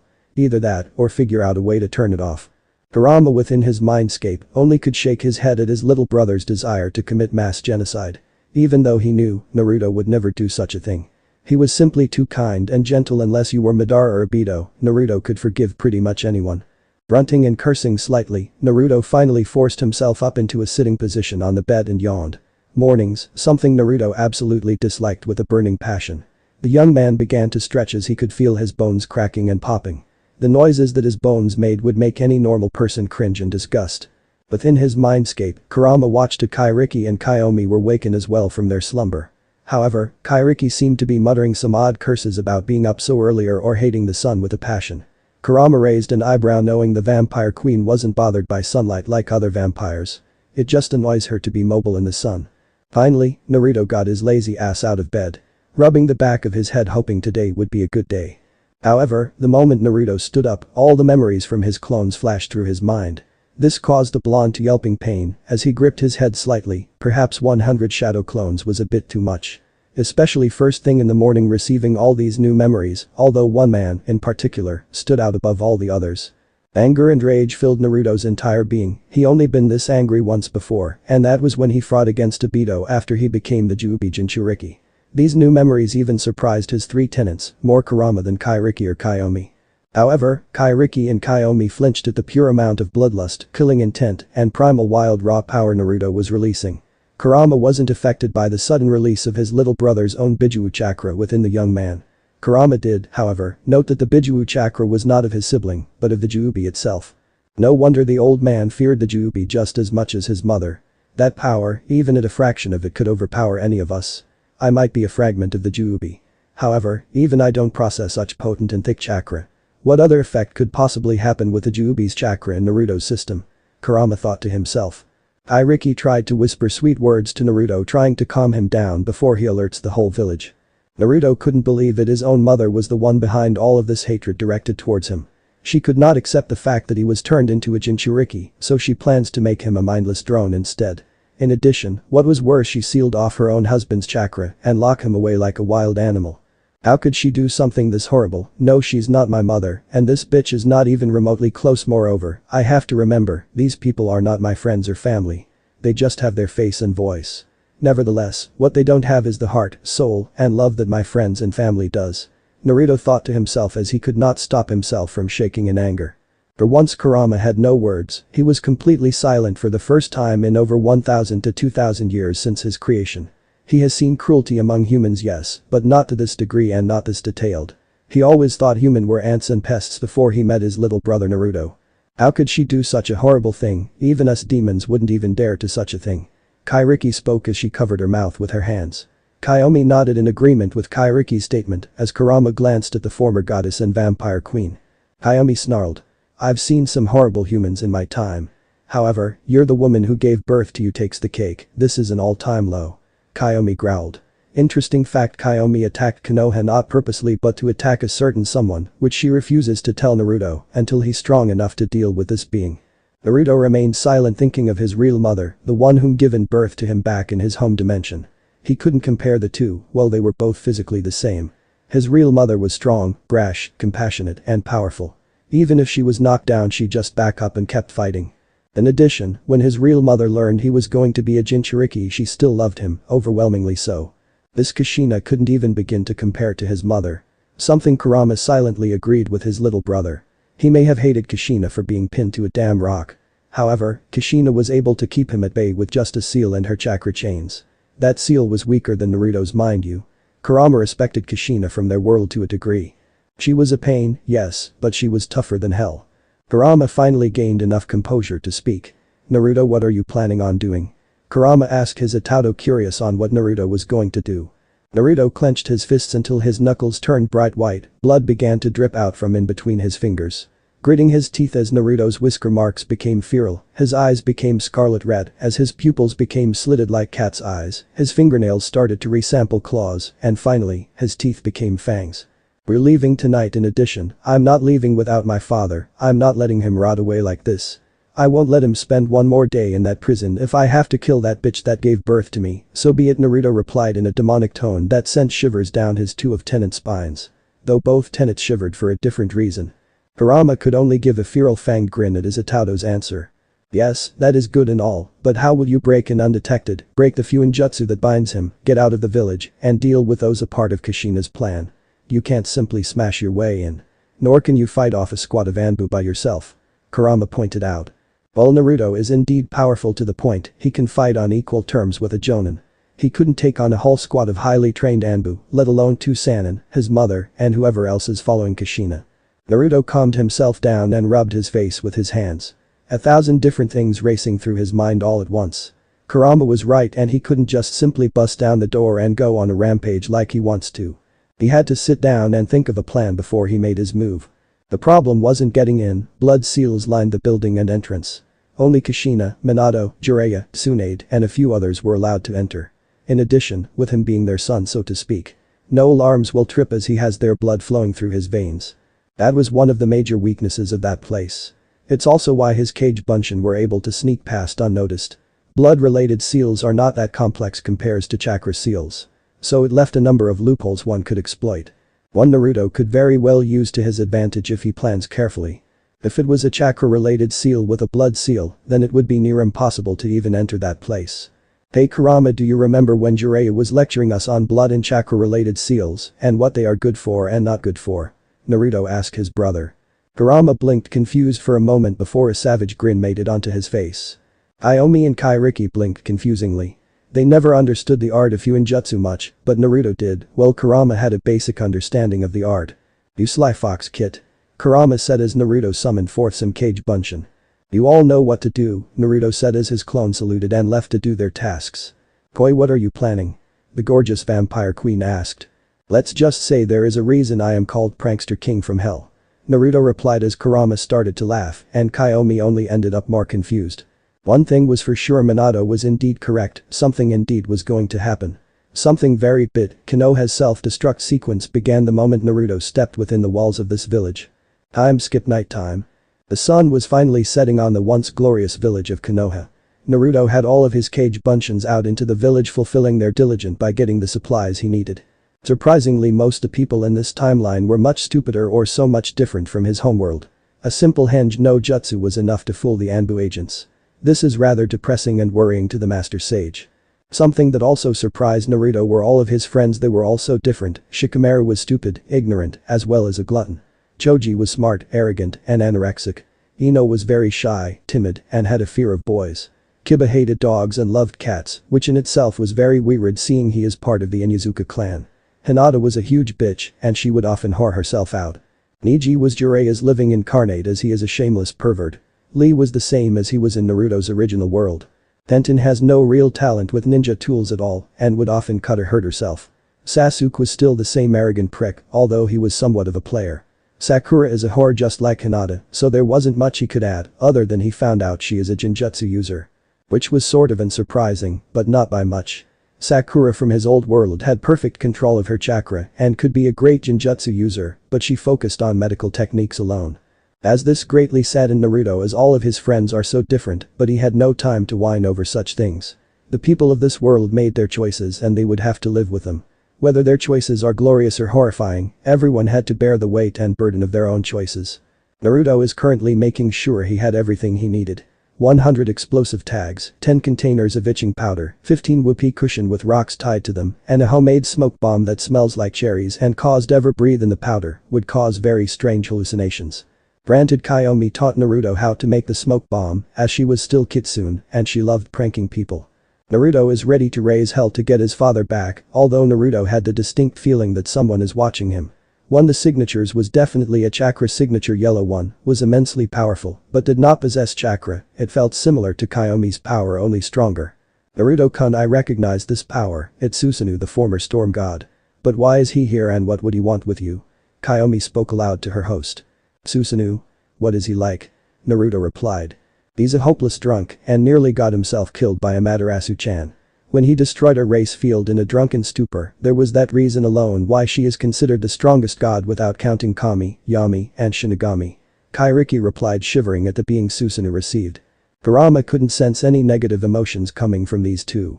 However, he still didn't trust anyone just because they didn't have any negative intent. At Tauto, while you go over there, ask them why they're here, knowing you may gain them as allies. Kurama suggested while Kiyomi and Kairiki agreed with the giant kitsune made out of living chakra. Naruto sighed before making his way over towards their hiding place while holding a huge sack over his shoulder. He looked like an orange Santa Claus. At this, late in the game, Naruto really didn't care whether the Anbu saw him or not, they can easily mistake the bag for garbage. I really hope they aren't that dense or stupid. Naruto thought as he kept walking. Boy. I know you're there, come on out. Naruto said while staring up at a large tree. Mama, you're good, Whisker-kun. A squeaky female voice called out as an attractive young woman hopped down from a tree branch. Although compared to Kairiki or Kiyomi she was nothing. In Naruto's own opinion, no female could match the beauty and naughty-nessiness of Kairiki and Kiyomi. The rugged man with long shaggy black hair and steel blue eyes followed the young woman. Well, Gaki, I'm impressed that you spotted us, but I have to ask, what's with the bag? The rugged man asked. Naruto sticked an eyebrow as his three tenants told him to tell them the truth. To be completely honest, I'm trying to break my dad of prison before escaping from this village, Naruto said before he noticed the young woman was wearing a black cloak with multiple red clouds printed on it. You're with the Akatsuki, aren't you? Naruto said as he slipped into a battle stance despite still holding a large bag. The rugged man put his hands up in a non-threatening manner. Whoa, easy there, Gaki, no need for alarm. We are here to take you out of this village and bring you to my sister Amaterasu. She misses her friends Kiyomi and Kairiki greatly. You will not be harmed nor will you die if you come with us. The man said, now known as Susanoo. I'm Mikasa Uchiha and this is Susanoo no Mikoto, but I just call him Sus-kun. He is my boyfriend. The newly named Mikasa squealed in joy. Naruto along with his three tenants deadpanned at the duo. You have to be f-king kidding me. Naruto mentally whined. Heh. At least she's lively, Kurama replied.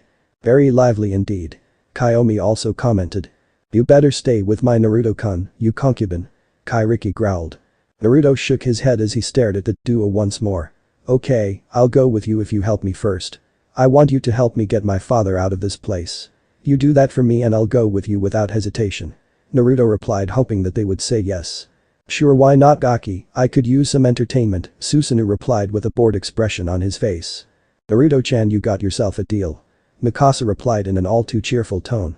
Both Naruto and Kurama smiled at the same time as many beings across this new elemental nations started to get a bone-shivering chill deep within their core.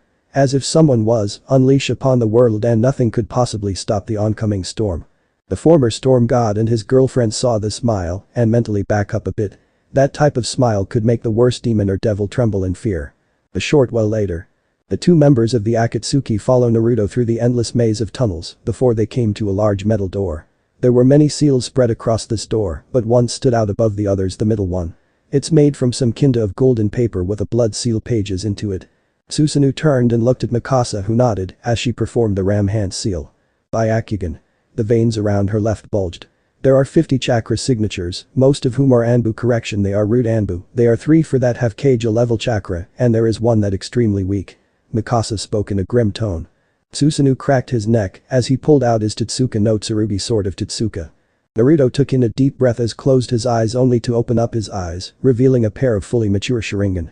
The 3 Tomo patterns soon evolved into a 3 intersecting ellipses with a 3-pointed shuriken in the middle. How do you have the? Naruto turned his head towards Mikasa, who gasped at the fact that Naruto possessed the eternal Mangekyo Sharingan. I'll explain everything later, let's just say this is the last gift from my best friend. Naruto said before biting his thumb and putting a streak of his own blood onto the center seal. This caused the door to open up in a spiral motion, just as it did for his clone. The duo filed Naruto as he quietly maneuvered through the tight narrow corridors, placing his traps as he went. Continuing down to the underground bunker, Naruto places a special trap for this world, Kushina.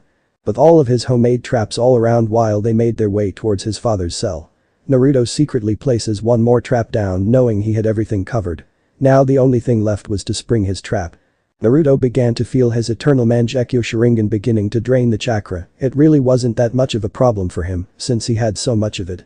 In truth, this is the first time Naruto used his Sharingan in the physical world since the 4th Great Ninja War.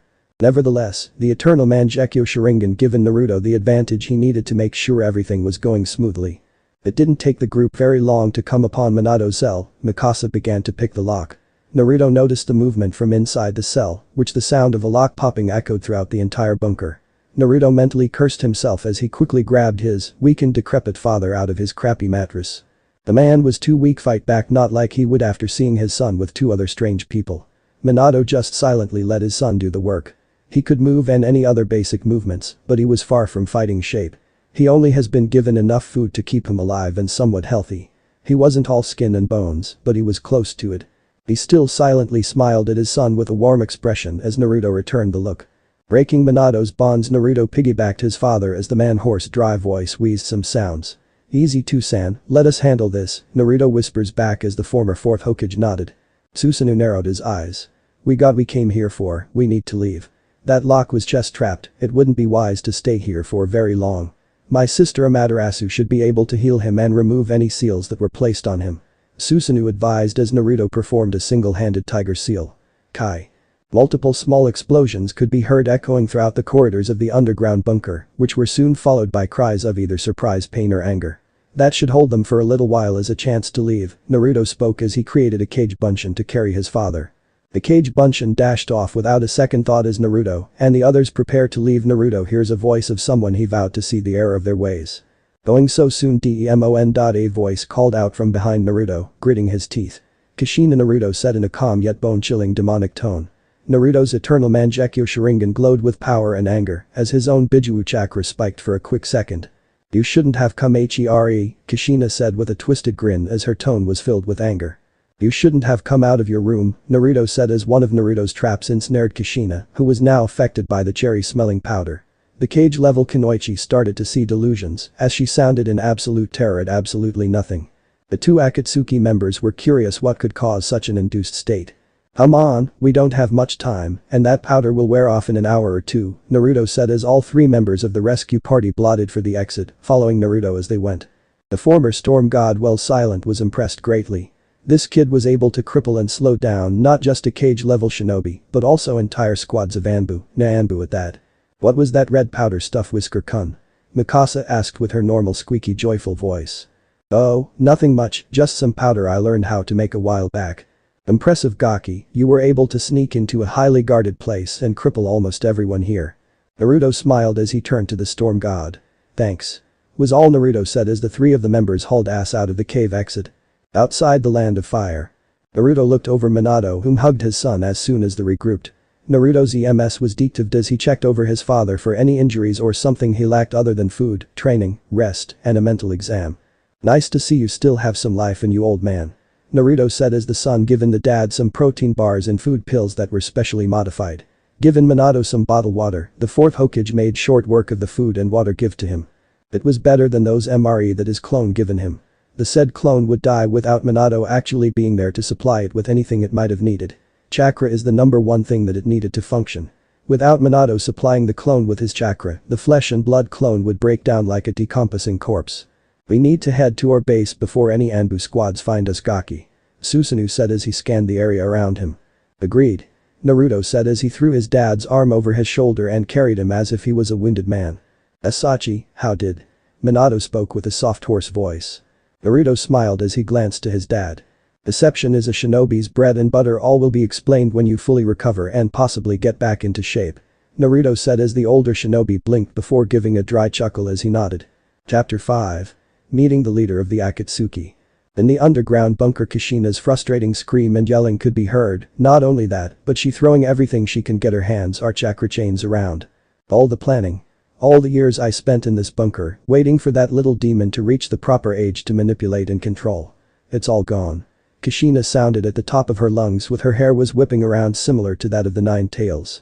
Her eyes were glowing red and she was giving off a maleficent aura. Standing opposite to her was a young man with shoulder-length spiky blonde hair and blue eyes. This was Minato, to be more exact the clone of Minato Kushina created. Please, Kushina-sama, please calm down. The clone spoke in a calm, respectful manner.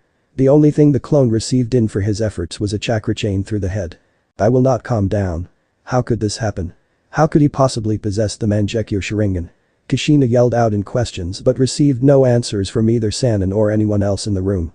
Kushina started to giggle and laughs like someone who completely lost their mind as a disturbing lunatic laugh filled the area. Ha ha ha ha ha, I knew it. That Ing Mikoto must have given it to him. She was the only whore against this. Haha, what's next? That demon banging that whore like the slut she is before I find her and gut her open like a fish. Kushina continued ranting as Jiraiya hid behind Tsunade. Tsunade kept herself as small as possible. Shivers ran down both Sanin's spines. Danzo. The frail old man, black shaggy hair, and his right eye was bandaged with an X-shaped scar on his chin. The old man wore a white shirt with a black or dark gray robe over the top of it covering from his feet to just over his right shoulder. You do not need to yell so loud, Kushina. I believe the Raikage can hear you clearly in Kumo. Danzo spoke in a humorous tone before all humor disappeared from his facial features. I told you this would happen. He would eventually find out about you. In addition, he would leave you if you did not put a leash on the weapon as I advised you to. You should have given him to me, then none of this would have happened, Kushina-sama. However, do not worry because I sent out the route to bring him back. If he truly has the Mangekyo Sharingan along with the QB, then you have the perfect weapon to wage war. Danzo spoke in an emotionless tone. Once I get him back to the village, I'll get him under my control with Kodomatsukami. Moreover, I will destroy you, you wretched bitch. I may want to become ruler of whole continent, but what you did to Minato is unacceptable. All of this will end up with you trapping yourself instead of keeping the weapon under our thumb. That will lead to your undoing in more ways than one. Danzo thought to himself. Kushina took a couple calming breaths before she stormed out of the room, not wanting to talk to anyone. Jiraiya finally came out from behind of Tsunade as he was shaking like a leaf. Danzo-san, who exactly did you send after Naruto? Tsunade asked with an eyebrow sticked. Curious to who could possibly be strong enough to handle a Jinchuriki. Even if Naruto is stupid, in her opinion, he was still a pain in the ass to take down. The memory of the sparring match with Kakashi flashed in the slug Sanin's mind. Danzo did not look at Hashirama's granddaughter as he simply smirked. I sent 2 specific individuals after him that will be able to overpower him and bring him back, Danzo said with a creepy smirk on his face before he left the bunker. Tsunade Haim. Tsunade turned to the frightened Gama Sanin. What is a Jiraiya? Tsunade spoke with an emotionless look on her face. Do you think we're doing the right thing? Do you honestly think it was good for us to lock away Minato and do all that stuff too? Jiraiya tried to say before he was slapped in the face. Do not question Kushina-sama's orders, Jiraiya. Now please clean up the corpse in the corner. Tsunade said as she pointed to the clone of Minato, who is missing a good quarter of his head. Tsunade left the bunker in order to return to the Hokage Tower. Jiraiya simply grumbled under his breath as he picked up the corpse of the clone of his former student. I can't help but feel with Naruto out of the village. I get an eerie feeling of doom upon us. Perhaps maybe I could have prevented this. No. Stop doubting yourself, Jiraiya. You just need to go to the hot springs and spy on some young beautiful women. Jiraiya thought to himself before carrying the corpse out of the bunker with him. With Naruto. Naruto followed Susanoo and his pretty but crazy girlfriend Mikasa Ichiha. Minato was currently being supported by Naruto's clones. They all lazily made their way towards a megacure in order to meet Amaterasu. "Naruto, you can trust Ami-chan. Then she most likely will heal your father, just don't do anything to anger her," Kairiki assured. Naruto raised an eyebrow. "Amaterasu-chan and her two siblings Susanoo and Tsukiyomi were the only gods in Takama Georgia I trust nowadays. Because of my exile they left and Kami and Yami had increased their work ethic in order to compensate for them leaving." Kiyomi spoke in a happy tone, happy and excited to see her old friends. Kurama was quiet as he was wondering who was in the Akatsuki in this world. With no Jito Meizo in this world, he wouldn't have to worry about being sealed, but he was still uneasy. Narrowing his eyes, he could feel the Juubi chakra deep within Naruto attempting to consume his own. This is going to get out of hand eventually. This chakra is going to become too powerful for me to suppress. I wonder if I should tell Naruto or not. Kurama thought to himself. "I may have a way to get to a megacure faster," Naruto announced, as he was sick and tired of walking at a slow pace. Naruto was not a very patient person, even after all the training he went through he was still a very impatient young man. Susanoo completely stopped as he turned around and looked at Naruto. "Do you now? Well then let's hear it." Susanoo spoke with his eyebrow sticked. "Yes, Whisker-kun, please do tell," Mikasa spoke in her bubbly tone. Minato looked at his son with a confused expression. Had his son mastered or even learned any time-space ninjutsu? Naruto's eyes shifted to his eternal Mangekyo Sharingan as a thick, potent and yet cold purple aura exploded from his body, taking the shape of a humanoid skeleton from the waist up. This skeleton then grows muscle, tissue and skin before its body it's engulfed by armor. The immortized humanoid being evolved further as it grew lower half. It now resembled a gigantic 300-meter-tall ethereal samurai warrior with wings. Minato could not believe his eyes. His son possessed the Sharingan. How is something like this possible? Had he been drunk and accidentally knocked up Mikoto? They all found themselves lost in the sea of purple chakra aura. Naruto's perfect Susanoo is almost a perfect reflection of Sasuke's. Only Naruto's perfect Susanoo resembles Kakashi's perfect Susanoo he only had for a period before his Sharingan got burned out. Gaki, what the hell is this thing? Susanoo yelled out in surprise. "Relax us-kun, I believe this is the Susanoo in its final stage. Isn't that correct, Whisker-kun?"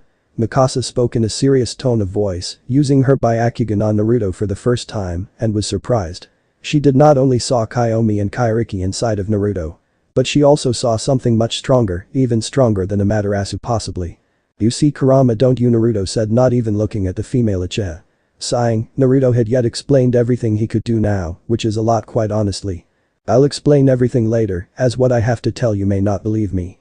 But I really don't care if you do or don't. I'll use my Susanoo to get us to a megacure in no time," Naruto said as he felt his chakra draining rapidly, as he felt the signs of fatigue kicking in. The perfect Susanoo was no joke. It was both the ultimate attack and defense, but also the potential to kill the user, as it would drain the user's chakra down to absolute zero they're not careful.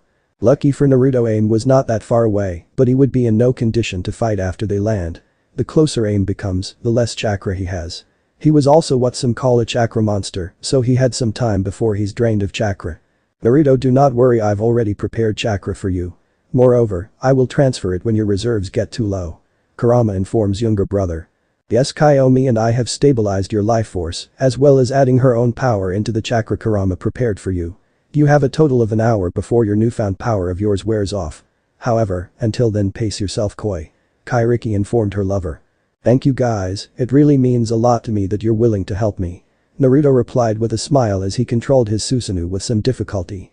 It was hard maintaining this massive avatar of chakra. It would take some practice and loads of training to really use this technique to its fullest.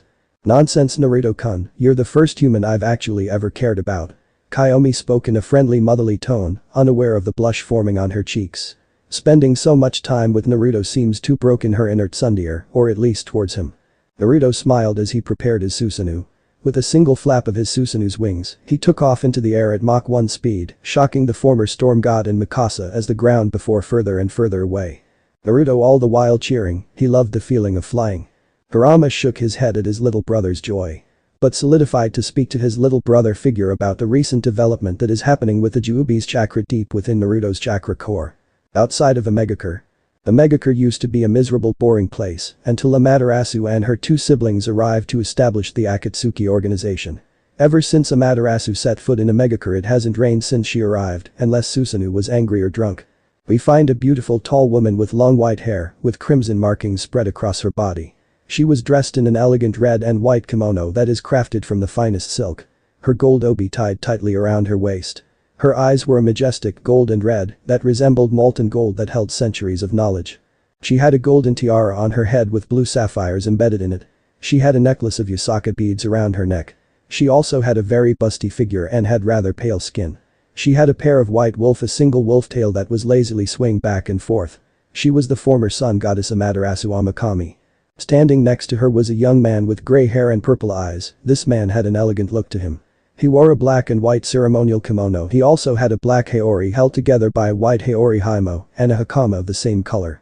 This man was none other than the former moon god Tsukiyomi no Mikoto, as well as the former husband of Amaterasu while they were in Takama Georgia Hara.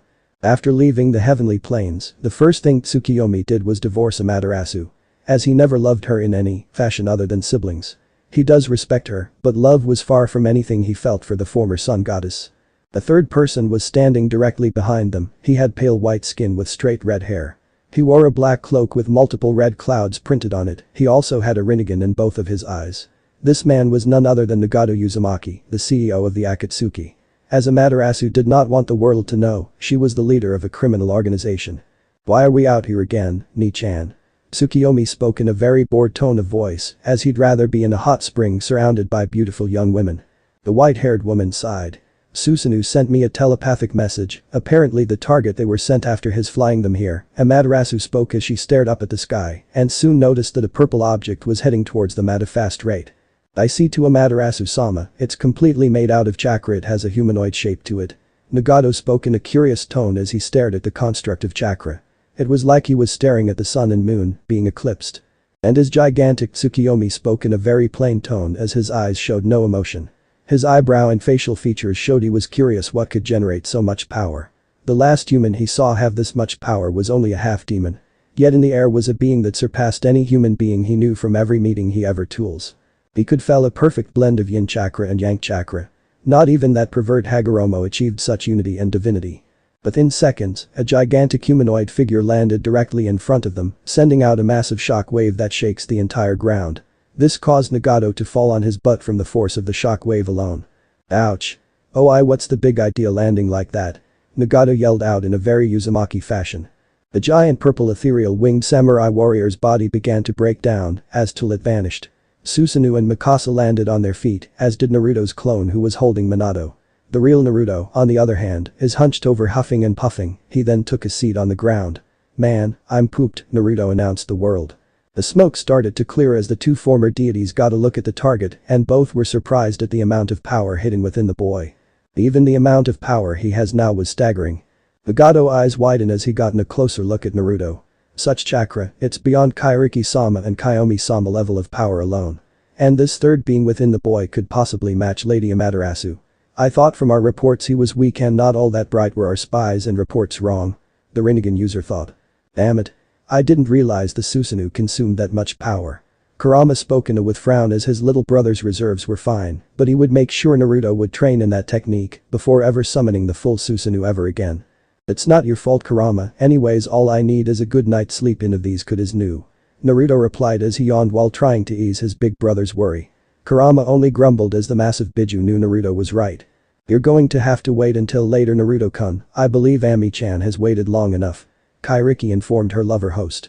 "Kairiki is right, Naruto-kun. Amaterasu-chan is more important than taking a nap. Now please go talk to her." Kiyomi spoke in a lecturing tone. Alright, I'll go talk to her," Naruto replied in a somewhat snotty tone, mainly due to his tiredness. Kairiki and Kiyomi only rolled their eyes as Kurama just remained quiet. "Yo guys, what's up?"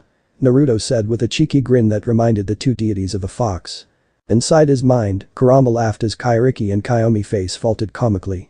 "You are an interesting kid." The former god of the moon spoke in a neutral tone. Studying Naruto as if he was some sort of odd creature he never encountered before. Amaterasu merely gazed at Naruto studying him. She couldn't tell what is this being in front of her. Her senses are far better than her siblings are. However, this Naruto Uzumaki more felt like a human with untapped powers that only could come from a primordial deity. She also felt an incredible warmth coming off him that she has not felt ever. "Who exactly are you, Uzumaki Naruto? And why has a primordial deity marked you?" the former goddess of the sun and universe pondered. Naruto raised an eyebrow as he shrugged. Maybe, I never saw myself as special, Naruto said honestly. Kurama scoffed inside Naruto's mind. Yeah, special, he is real special alright. Special in the head.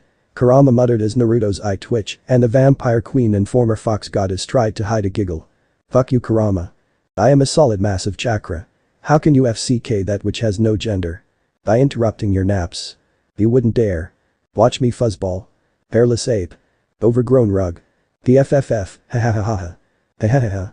Iriki and Kiyomi both giggled as the two brothers fought. Never in their lives have they seen such close beings argue only to laugh it off shortly after. The CEO and the former god and goddess watched it. The Jinchuriki laughed at nothing. However, they wondered how close he was to both Kiyomi and Kairiki. Sometime later. The Amaterasu, Tsukiyomi, Susanoo Nagato, and Mikasa were all completely baffled by the story Naruto told them. If it wasn't for the fact that he had low Biju level chakra, a third tenant, and the eternal Mangekyo Sharingan, they would have never believed that he came from another world or at least a separate dimension. The three former goddess along with the CEO and Susanoo's estranged girlfriend sat quietly thinking among themselves while Naruto stared at them with a calm facade. But inside that calm facade was a nervous young man who was worried they didn't believe him. Tsukiyomi looked up at Naruto with a serious expression. You realize how ridiculous your story sounds. Naruto nodded. This strange part is I believe you, well we all believe you at least I think we do, Tsukiyomi said with a questioning look on his facial features. Mikasa then spoke up. Madara is the only person I know who had the eternal Mangekyo Sharingan. So that's proof enough for me, although what you told us about your world. Gods and demons don't exist, and Konoha is good with the Akatsuki are evil, and they're trying to resurrect a primordial god essentially. The dual Dojutsu user said with a worrying tone. The Amaterasu opened up her reddish gold eyes, which to Naruto resemble the rising or setting sun. Naruto-chan, I have a few questions for you, are you willing to answer them? Naruto nodded to the former sun goddess. Okay, my first question is would you be willing to join the Akatsuki? If this were my original world I would say no. However, we're not in my old world so you have my full support Ami-chan. Naruto said unaware of the fact Amaterasu loved being called that nickname. A small smirk spread across Amaterasu's face as she stared at the blonde-haired human before her. But I'm glad that you joined us. As for my second question, would you be willing to allow me to extract Kiyomi-chan and Kairiki-chan? Amaterasu asked as she noticed Naruto had a look of worry and caution develop in his eyes. Despite the calm look he has right now, Naruto didn't want to die. Dying was absolutely the last thing he ever wanted to do right now. I'm not going to kill you Naruto-chan. The extraction I'm talking about is removing them without damaging your chakra coils or your soul. It's something that we kami are capable of. Plus I don't think I'd be able to deal with the guilt if I killed someone like you. Amaterasu tried to reassure Naruto as calmed down a bit. The blonde shinobi blinked with a questioning look take over his facial features. Guys help me out here. Naruto called towards his three tenants. I sense no lies coming from her Naruto, you can trust her, plus you'll still have me here. This extraction sounds so different from what we're used to. Kurama said with a grumbling tone to his voice. Naruto mentally nodded in agreement with Kurama. Extraction also equaled death for a Jinchuriki. So when Naruto hears extraction of one of the three tenets in him, his mind and body becomes instantly on guard as he wasn't planning on dying. Don't worry Naruto-kun, Ami-chan is one of the most friendliest kami you'll ever meet. She'll take good care of you so don't worry. And I'll finally be able to hold you on the outside world for longer than an hour at a time. Kairiki giggled perversely at the end.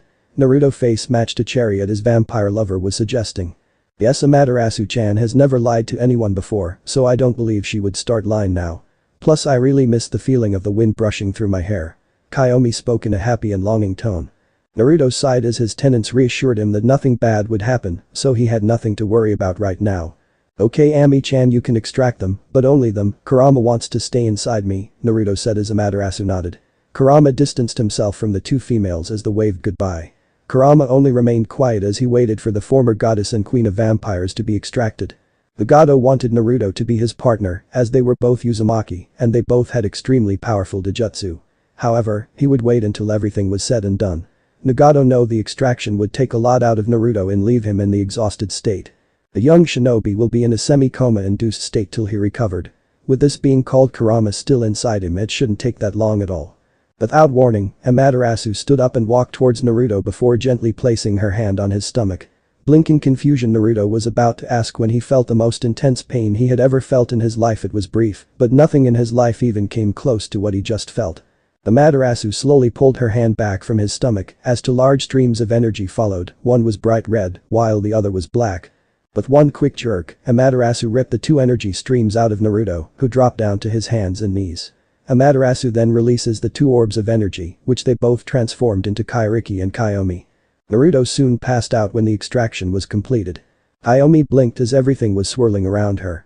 Kairiki, however, fared better looking for her lover only to spot him sleeping on the floor. With a perverted smile, the queen of vampires grabs her lover and lays him in her lap while stroking his hair. All sorts of naughty thoughts were going through Kairiki's mind as Kiyomi regained her bearings. Within Naruto's mindscape. "Ugh, my head," a young shinobi announced as he leaned up, noticing he was on something soft and furry. Looking down, Naruto saw Kurama holding him in his humanoid hand. We have something serious to discuss," Kurama said with an unplayful tone. Blinking confused, Naruto only nodded as he shifted his full attention to his older brother figure. "You are aware you have the chakra of the other Biju and my own within you, Sasuke, giving you a boost in power and Dojutsu," Kurama started off on. Naruto nodded, knowing the chakra from all 9 Biju were inside his chakra core. "There has been an unforeseen development," Kurama said before he paused. "The Jubi chakra has now replaced all the Biju chakra in your system, and I do not know what sort of outcome will be born from this," Kurama said with a worried tone. "The Jubi? Why is the Jubi's chakra in my system?" Naruto asked with a semi-surprised look. "I do not know, but for the past 2 years, it has grown in size. It's been leeching off everything in and around you.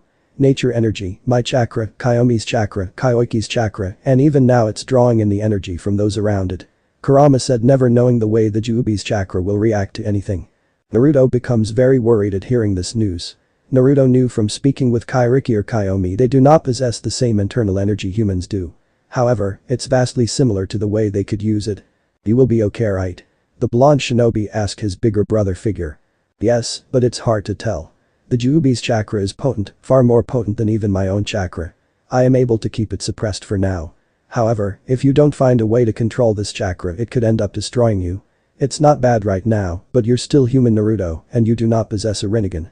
The Rinnegan helped Madara, and Aido tames the Jubi's chakra without the need of training. But you do not possess such a Dojutsu, therefore the potent chakra of the Jubi could very well start to become too great for your body to bear," Kurama said with a troubled look on his face. "One problem after another," Naruto grumbled as a troubled look is on Naruto's face.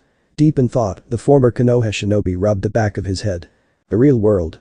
Amaterasu carefully watched as Kairiki gently ran her fingers through Naruto's hair. Amaterasu also saw the perverted grin on the vampire queen's face. "I guess that's her relationship with Naruto-chan." The former sun goddess thought as she sweat dropped. "Amaterasu-chan," Kiyomi said, completely out of character as she tackled hug one of her best friends to the ground. Amaterasu groaned at the impact while her 2 brothers simply laughed at her predicament. "It's good to see you to Kiyomi-chan, but can you please let go of me, I can't breathe," Amaterasu wheezed out as Kiyomi was literally crushing her to death. Kiyomi finally snapped back to reality as she noticed many new faces along with some old ones all staring at her. She blushed in embarrassment, no one had seen this side of her before. Somewhere else. 2 members of Danzo's route calmly made their way as they were following Naruto's trail.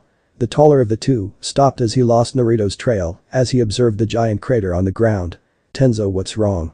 The shorter of the 2 spoke in an emotionless tone. "I lost the trail, Sai, perhaps he was attacked by something." The one named Tenzo replied in an equally emotionless tone. "What we do?" Tenzo simply stood there before turning around. "We informed Danzo-sama of what transpired here, and we have Jiraiya reverse summoning back." Sai nodded as he followed Tenzo back to Konoha. Chapter 6. Surprises around every corner. Naruto subconscious. Naruto, blinking in confusion as he looked around, was just in a giant swimming pool filled with ramen, and Kairiki was wearing a 2-piece orange bikini. Naruto now finds himself in the empty white void, it stretches for eternity in every direction. The place was honestly creepy, there was nothing to it, was bland, boring, etc. Like some bad horror movie or a dream, you can't wake up from it no matter what you do. "Oh, is anyone out there?" Naruto called out to the emptiness. "Greetings, young one," a powerful primal but emotionless bored voice answered him. Naruto looked in the direction where the voice came from. He saw a tall, slender humanoid figure that really didn't have any distinguishing factors. Other than the single eye that was characterized by red scleria under eyes, with a ripple pattern spreading over the eyeball and 9 tomo. Naruto also noticed his humanoid figure had 10 long serpent-like tails with hands at the end, as well as a crown of horns on its head, much like Aido after taking in the Jubi. Why you are, he Jubi?" Naruto stuttered in fear and shock as he pointed a finger at the humanoid figure. "You're partially correct, young one, indeed I was the Jubi. But that is only part of the story you are aware of," My name is Shinju, primordial deity of life, death, peace, time and space, Sax Ra, nature, energy, elements, creation, destruction, and balance. I am one of the 6 strongest primordial beings. The ghostly figure said as Naruto blinked in surprised. Those are sure of lots of things to be primordial of. The Uzumaki thought while being confused. I was turned into infernal walking tree referred to as the Juubi. However, that was because my soul was separated from my body for so long ago.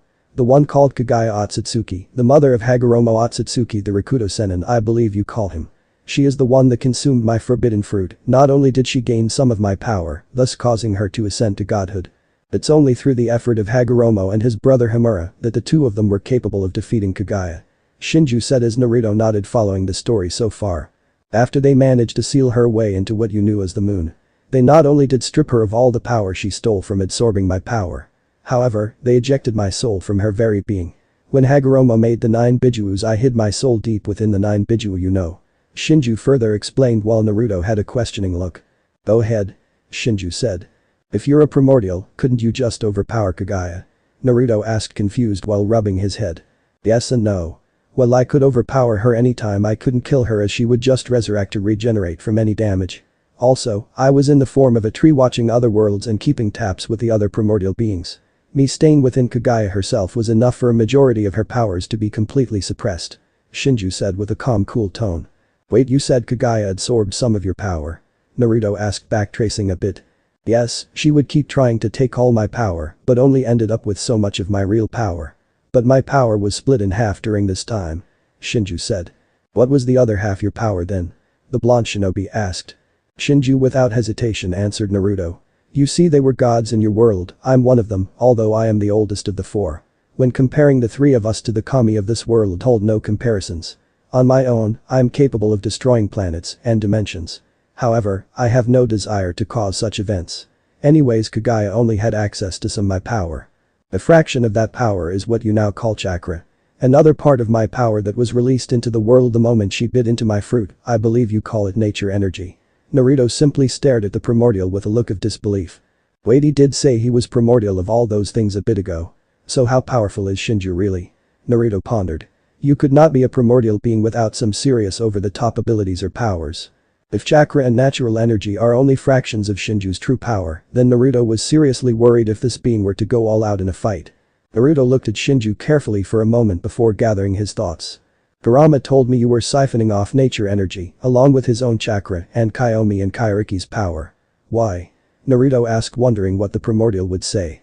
Yes, it is true that I siphoned off some of their power. I've already collected enough power to restore my lost power. As of right now, I'm just as strong as I was before Kagaya stole my fruit. The reason why I called you here is because I would like you to be my successor. Shinju said honestly. Naruto's eyes widened in shock. What? Why would you choose me? Scratch that why would you even think of giving me your power in the first place, Naruto yelled in confusion, while the Shinju gave no physical reaction. Because you're the only one worthy of my power and I know you won't abuse it. You've earned the respect of all 9 Bijus. That feat is extremely difficult to do if not impossible. You are even able to remove the hatred from Kurama. That alone is enough for me and living for as long as I have. I never once had a child of my own and I want you to be my heir. Plus I believe that this new world is in need of a primordial. I would do it, but there is a certain law placed by the oldest primordial deities that prevent me from doing so also, I am a bit too lazy to do it. Shinju said as he stretched his arms out and yawned. Naruto simply deadpanned as he stared at the first Biju. So let me get this straight, you called me here because you're too lazy to do your own job. Naruto said as the Shinju nodded. Naruto sighed. Wait. What if I become a vampire, will that mess up this process? Naruto spoke in a worried tone. Shinju only raised an eyebrow wondering if Naruto knew that becoming a primordial will overpower and destroy the vampire blood that would be flowing through his veins or simply enhanced his vampire abilities to godly levels. Either way, Naruto would not suffer from it. Do not worry Uzumaki Naruto. Being a primordial god will make you stronger than any vampire could ever dream of. Besides, it won't matter if you're a vampire or a human. Once you become a primordial, only a select number of things would ever seriously harm you. Training will be a problem though as my power is vastly superior to any vampire. Shinju said calmly. Naruto's eye twitched. Yeah I know I need the Rinnegan to control your power is the only reason why Aido was able to become the Jinchuriki of you, Naruto said, although he soon flinched as he noticed the Shinju narrowed his single eye. Do not compare me to that walking tree, which may have been my physical body. However, it wasn't me as a whole being. You do not need the Rinnegan to control my power. That is when you want to become the Jinchuriki of that husk. Shinju spoke in an annoyed tone. Wait, you said may have been my physical body, what do you mean by that? Naruto asked. Shinju sighed calmly as he looked to Naruto. The Jido Meizo, as you call it, was my original physical body until Kagaya ate my fruit. As of right now, it no longer physically belongs to me in any form. What power remains now are only fragments, a hollowed husk with mere echoes of my power that inhabits that old body. It is now the husk of what you're called the Juubi. The Juubi itself is Kagaya Otsutsuki, whom tried to absorb me into her being. I'm amazed at how stupid the ones you call Aido and Madara truly are. Falling for the lies of the Kagaya's spawn Black Zetsu. Although it seems that your friend Sasuke, who gave you his eyes, burned Black Zetsu to ash with Amaterasu. Naruto simply stared at the primordial god with his mouth agape by all this new information. It's time for you to return to the real world, Uzumaki Naruto, if you ever need aid in battle, and Kurama is incapable of helping you. Our power will aid you. In time you will become the new Shinju and have my abilities and powers. Shinju said. Wait, before I go, should I tell anyone about you? Naruto asked. The ancient primordial god gazed at its heir. It's completely up to you, young one. If I would tell anyone, tell Kurama, because from what I've seen. If anyone else knew my existence, they would begin to fear you due to how powerful I am. Be careful who you tell, sayonara Uzumaki Naruto. Shinju said before Naruto vanished. The primordial god looked towards an empty space, his energy mixing with Naruto's deep within the boy's core. Soon, Uzumaki Naruto, you will become greater than Kagaya, Hagoromo, and Aido. And you can change the fate of this world for the better. Shinju said as the phantom disappeared to who knows where. Unknown location. Naruto groaned as he opened up his eyes only to realize that he is somewhere that is pitch black and hard to see. Needing to get his bearings, Naruto quickly activated his Sharingan, allowing him to see a bit better in the dark. This allowed him to make outlines and shapes in the room swallowed by darkness. The room was large, much larger than his old apartment, and looked like only something royalty would ever have. Feeling the bed sheets, the shinobi noted that are made of silk instead of some cotton-based thread. Naruto also felt something amazingly warm and soft pushed against the back of his head.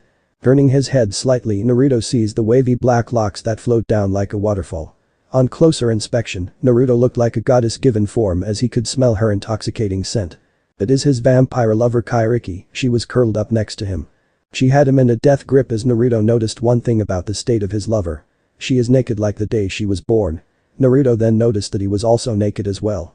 Naruto had to fight the primal desire to claim his lover. Her massive naked breast pressed into his back much more as her grip tightens. What the hell? How long I've been out for? Oh, Kurama, are you there? Naruto called out to his tenant. All the while trying to keep himself under control.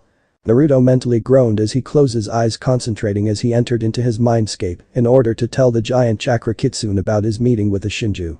It was going to be an interesting day, Naruto knew this. Mindscape. Naruto appeared in his mindscape as it still had the royal throne room theme. Sure enough, Naruto found the giant fox lying on his favorite giant pillow asleep with drool clearly spilling out of his mouth. Walking up to the giant fox with intent, Naruto stood not even 3 feet from his surrogate brother. Oh, Kurama, wake the hell up. Naruto yelled, which Kurama groaned and opened up a single eye. Ugh. Damn it, Itato, you don't have to yell so loud. Kurama growled before noticing the serious expression on Naruto's face. What's with the look, Naruto, did something happen? Kurama asked in a questioning tone. Kurama knows Naruto better than anyone else other than Kairiki. So when Naruto had a serious face etched upon his features, Kurama listened as the blonde lovable idiot was hardly serious unless it was about a handful number of things. First of all, Kurama, how long have I been out for? Naruto asked, feeling like time has passed him by when he woke up. Kurama pushed himself up into a sitting position. 4 to 5 days, give or take. Kairiki wouldn't leave your side no matter what, and Kaomi was worried too. Despite that vixen behavior, she was worried, as was your father. Kurama said as Naruto's eyes widened. What? I've never been out that long before. Naruto said in a surprised tone. The most he had ever been out for was 3 days. However, that was after Naruto's and Sasuke's at the Valley of the End when they were younger. Kurama's chakra did miracles, saving Naruto from dying. Well, you did have 2 powerful beings extracted from you. I've been doing my best to heal you, but my chakra seems to have less of an effect on you now. I still don't know why, but whatever it is, it can't be good. It could possibly be the Juubi's chakra simply absorbing my own chakra. Kurama hypothesized. Naruto gained a nervous but also sheepish expression. Yeah, about that Kurama, you see Kurama, I rather met the Shinju not too long ago in my mind and he explained a lot of things to me, Naruto began as he told Kurama everything the Shinju told him. Explaining the meeting with the Shinju and everything that transpired to his surrogate brother. Kurama's jaw dropped to the ground, mostly information he just heard from Naruto he didn't even know. So let me see if I got this correct. You're telling me is the Shinju and Juubi are two completely separate beings altogether. The Shinju is a primordial god, while the Juubi is the mother of my creator Kagaya Otsutsuki. In addition, the Shinju wants to make you into a primordial god Aka his heir. And he was only absorbing our chakra in order to restore his own power, did I get everything right Naruto? Kurama said in a creepy calm tone of voice. Naruto sticked an eyebrow. Yeah, that's most of it more or less, and why you so freaking calm right now? Naruto said while pointing a finger at the giant fox. Kurama gave a hollow chuckle. Heh. I'm far from calm kid. I honestly don't know what to think at this point. If what you said is true then you've got the most powerful being on your side. But if he's lying and he gets free you will destroy everything without any effort at all. Kurama said. Before Naruto could even reply, a familiar emotionless voice echoed throughout Naruto's mindscape. You have the right to be wary of me Kurama. But I have no desire to harm Naruto or you or anyone he holds close to his heart. Both Naruto and Kurama turned to their right as Naruto saw a familiar black humanoid figure with the fabled Rin Sharingan. Shinju, why are you here? Naruto asked in a surprised curious tone. I believe that it's time that I introduced myself to Kurama, Shinju spoke calmly and emotionlessly. Naruto only made an O face before sitting next to his brother. Kurama simply stared at the primordial god before him, since no eyes from him or emotion for that fact. He is standing there yet it's like he doesn't exist. I can't even sense his presence. Kurama thought to himself mildly surprised. So everything Naruto told me was true. Kurama said as Shinju nodded, which caused Kurama's eyes to narrow further. Then what about me, am I even irrelevant at this point? With you, here Naruto is practically immortal, the regeneration factor you could offer Naruto is far beyond anything I can do. Plus the power is granted him the primordial god cut off Kurama raising his hand. I must stop you there Kurama, you are not irrelevant. As of right now Naruto can only utilize my power to a very small degree. He has access to 1/1000th of my actual power. Moreover, yes it is true the regeneration factor Naruto now has is far greater with me here. However, you are still needed and still very important. Because even with the memories of the other 8 Biju, the bond that you two share is something I can even begin to comprehend. I've never understood the word friend or friendship, I don't know what love is, nor do I know what it feels like to have a family. This probably will not matter anyways because when I deem Naruto worthy I shall fuse with him. That will grant him all of my power along with all of my memories, that way he doesn't accidentally blow up the planet, dimension, or galaxy, Shinju explains. Naruto stared at the primordial god as did Kurama. You also said you're one of the 6 strongest primordial beings. Who were the other 5? Naruto asked while Kurama remained quiet. Shinju simply shrugged his shoulders as he answers. I am the 4th strongest primordial, the 2 primordial under me go by the name of Shinigami, who is number 5 and the weakest out of all of us, who also had her fruit stolen and eaten by Mama Shiki and Kinshiki Otsutsuki. Her name is Gaia, she is 5 times weaker than myself. Shinju explained. What about the other 3 you forgot to mention? Kurama asked curious to find out who the other 3 primordials were. The strongest of all of us his name is Keiashi he is the creator of the universe itself, the most powerful being in all of the existence. He is so powerful in fact, he could bring the universe to its end and with a single snap of his fingers. Behind him is Kami or Izanagi and then Yami or Izanami, they are both brother and sister. Shinju explained seeing no problem and telling his host and furry roommate about his family. Naruto had a confused look on his face as Shinju knew the young man wanted to ask a question. Chaos is neither female nor male, but will take the form of female or male depending on his mood. Often at times chaos takes the form of both genders, but that is when I see him, the primordial god explained. Kurama only sticked an eyebrow as Naruto had a more confused face than ever. Trying to figure out how having both genders works out exactly. He has a little medical knowledge, but he knew it was very rare for someone to be born with both genders. But the whole thing still confused the young man. What sort powers or abilities will Naruto possess after you make my little brother a primordial god? Kurama said as he laid back down as Naruto nodded rapidly wanting to know too. Shinju nodded as the being that predates time itself decided to give his heir a rundown. As primordial deity of life, death, peace, time and space, Sax Ra, nature, energy, elements, creation, destruction, and balance. You will have absolute control over those very concepts. The most common abilities you will have are immortality, absolute immorality, amorality, as nothing can truly kill you, no matter how powerful that being is. Shinju said as Naruto's jaw dropped and Kurama had a very surprised look.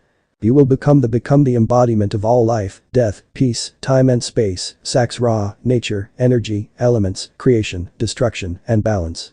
You are all these things and these things are you. You will be able to control everything and anything whether they are direct and or indirect. Every single form of energy or elements are at your whim. You will also have control over the strongest and most powerful force in all of creation.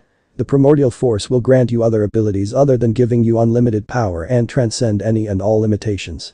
Shinju said in a bored and emotionless tone. Naruto's eyes rolled to the back of his head and passed out as Kurama only could sit there stupefied.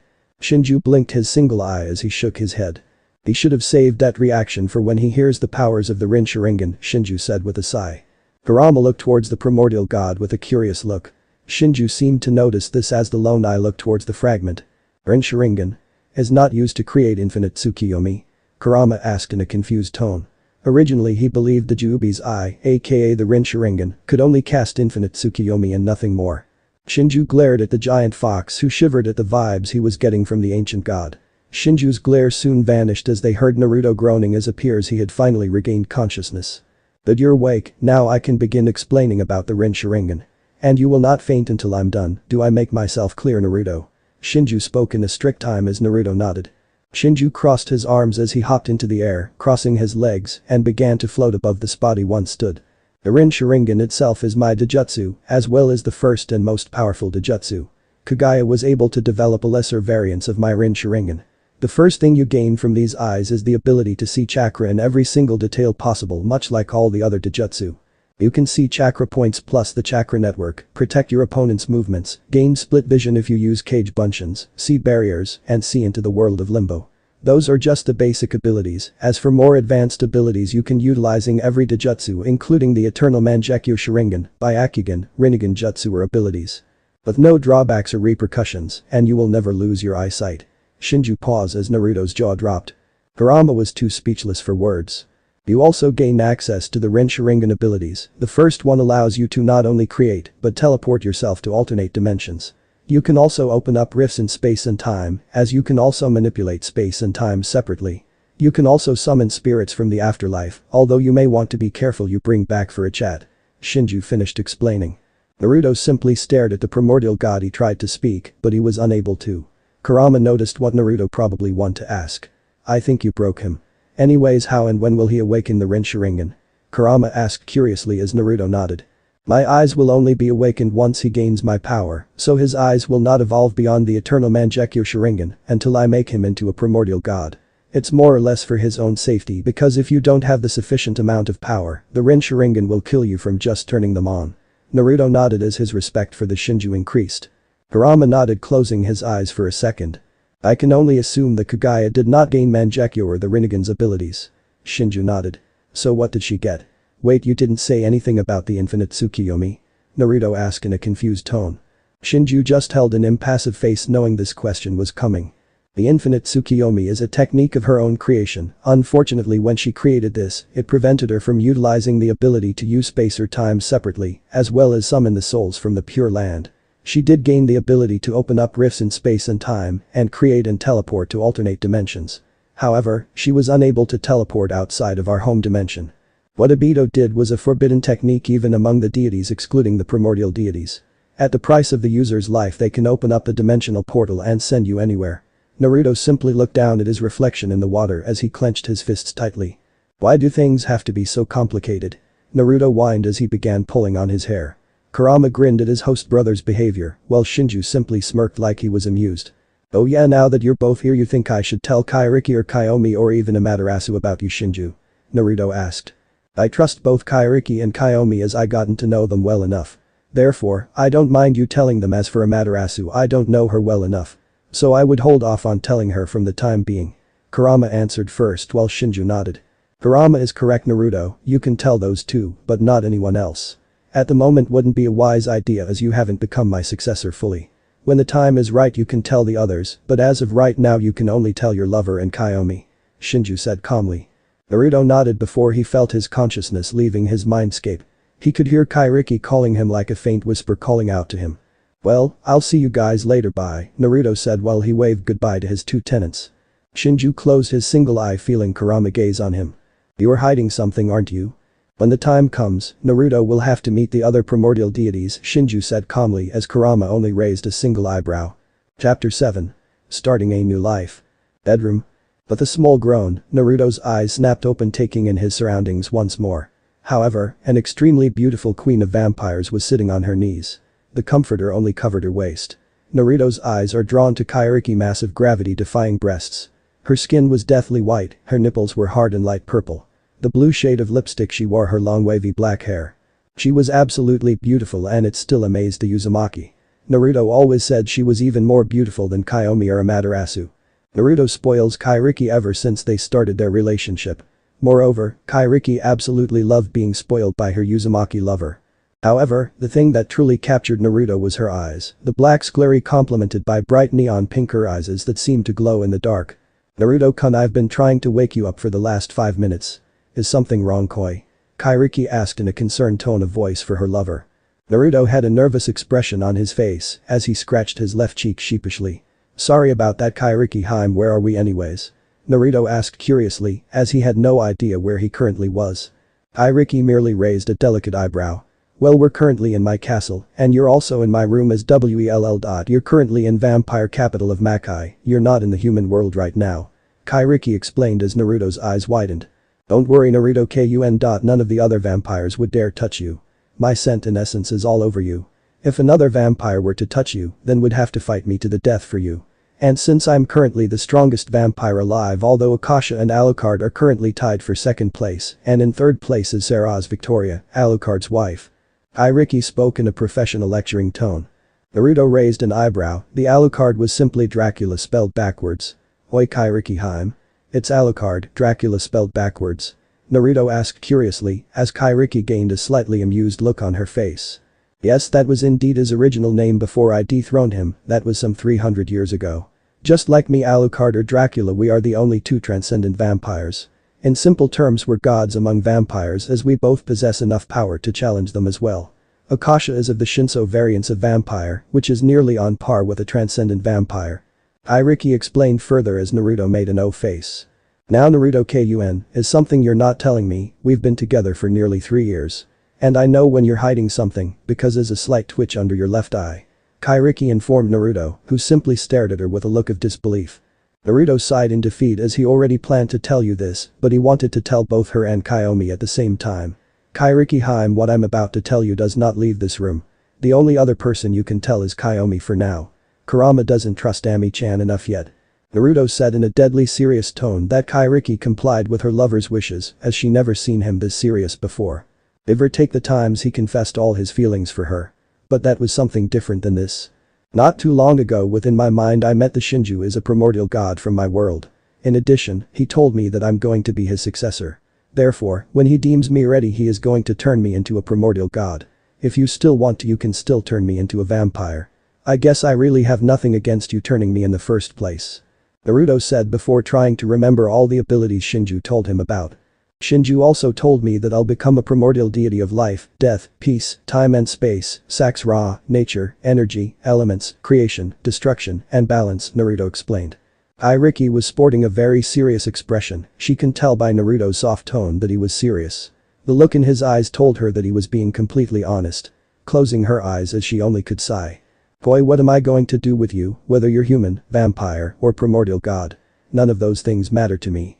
What really matters is that you will always stay the same blonde-haired knucklehead I fell in love with," Kairiki said in as she smiled before leaning forward and gently placing her lips on Naruto's.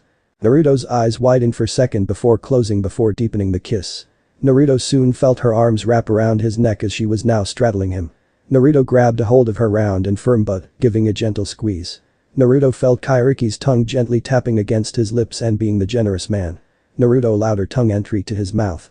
The moment Kairiki's tongue entered into his mouth, started a battle in between the two tongues fighting for dominance, which Kairiki won display their dominance. Kairiki pulled back from the kiss, with strings of saliva connected to either one of their mouths. "Koi, do you mind if I?" Naruto cut her off as he nodded. "Kairiki-hime, I've already told you, you can drink my blood, just don't suck me dry," Naruto said with an amused expression on his face. Kairiki smiled lovingly as she nodded and leaned forward down to her lover's neck. Biting down his neck as gently she possibly could. Naruto groaned at the slight pressure where his neck made his shoulder. Kairiki was considerate of Naruto as she only took a small amount of blood. She had done this multiple times during his training trip with a pervert Jiraiya. However, she could ever get enough of her lover's delicious blood. He was her drug, ever so intoxicating and addictive. Kairiki herself had to hold back her primal desires of F-King Naruto senseless so she could carry his baby inside her. That thought alone always sent shivers down her spine. Kairiki lets go of Naruto before letting the wound as the two puncture marks closed up. Looking deeply into her bright neon pink eyes, Naruto could no longer fight the primal urge to claim her, and judging by her facial expression, neither could she. Gently and efficiently, she laid Naruto down on the bed as a seductive smirk spread across her face. She got on top of him with her ass over Naruto's head with her womanhood hovering above his face. Kairiki gripped his erection, and without warning, she began to plant kisses and soft gentle licks on it. Naruto gasped at this interaction, which she let out a low growl as she enveloped his stick with her mouth. Naruto released a grunt but then spread Kairiki's vaginal lips wide open as he hungrily eyed her womanhood, a slow lick which caused her to sound lowly. Naruto gave a devilish smirk as he put his tongue into her vagina and proceeded to move in a circular motion. Kairiki gasped before a seductive smile appeared on her face. Kairiki's fang lengthened as her more succubus-like nature started to show. "You can play this game, Naruto-kun," Kairiki thought to herself before she enveloped his with her large breasts. Naruto released a low groan as he clearly felt a jolt of electricity running through his body. Kairiki giggled at his reaction as she slowly brought her chests and slowly brought them down, making him shiver. Her speed only increased while taking pleasure in seeing Naruto shiver and groan. "You like that, Naruto-kun," as she giggled, enjoying bring pleasure to the man she loved beyond all logic and reason. Naruto groaned again as he fought against the urge to release.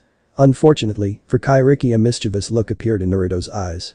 Naruto brought his index and middle fingers together and removed his tongue from her womanhood that resulted in Kairiki groaning in disappointment. Naruto proceeded to ram his fingers directly into Kairiki's starving vagina, which resulted in a loud wanton-like sound. Naruto began to pump his fingers into her as he teased her clit with his tongue. "By all means, Kairiki-hime, you can go first. Kairiki narrowed her eyes. "Oi. That's not fair, stop teasing me," the queen yelled as she groaned and continued the assault on Naruto's manhood. "You want to talk?" Naruto fired back with a naughty smirk etched on his features. They continued their ministrations until Naruto felt an intense feeling building up inside of him. "Kairiki-hime, I'm going to release, I can't hold it anymore," Kairiki answered while she continued playing with him. "You're not the only one, Naruto-kun. So go ahead and release your seed, Naruto-kun," she answered before she returned to sucking his member as he returned to eating her out. Naruto-kun. They both came at the same time. Naruto shot off a blast of white juice while Kairiki's juices escaped her hole. Naruto immediately drank up her juices while the vampire queen sucked him completely dry. So hot and warm. It's so delicious too, you're a naughty boy. Naruto-kun, I never knew you would play dirty," Kairiki said as she given her lover a sultry smirk.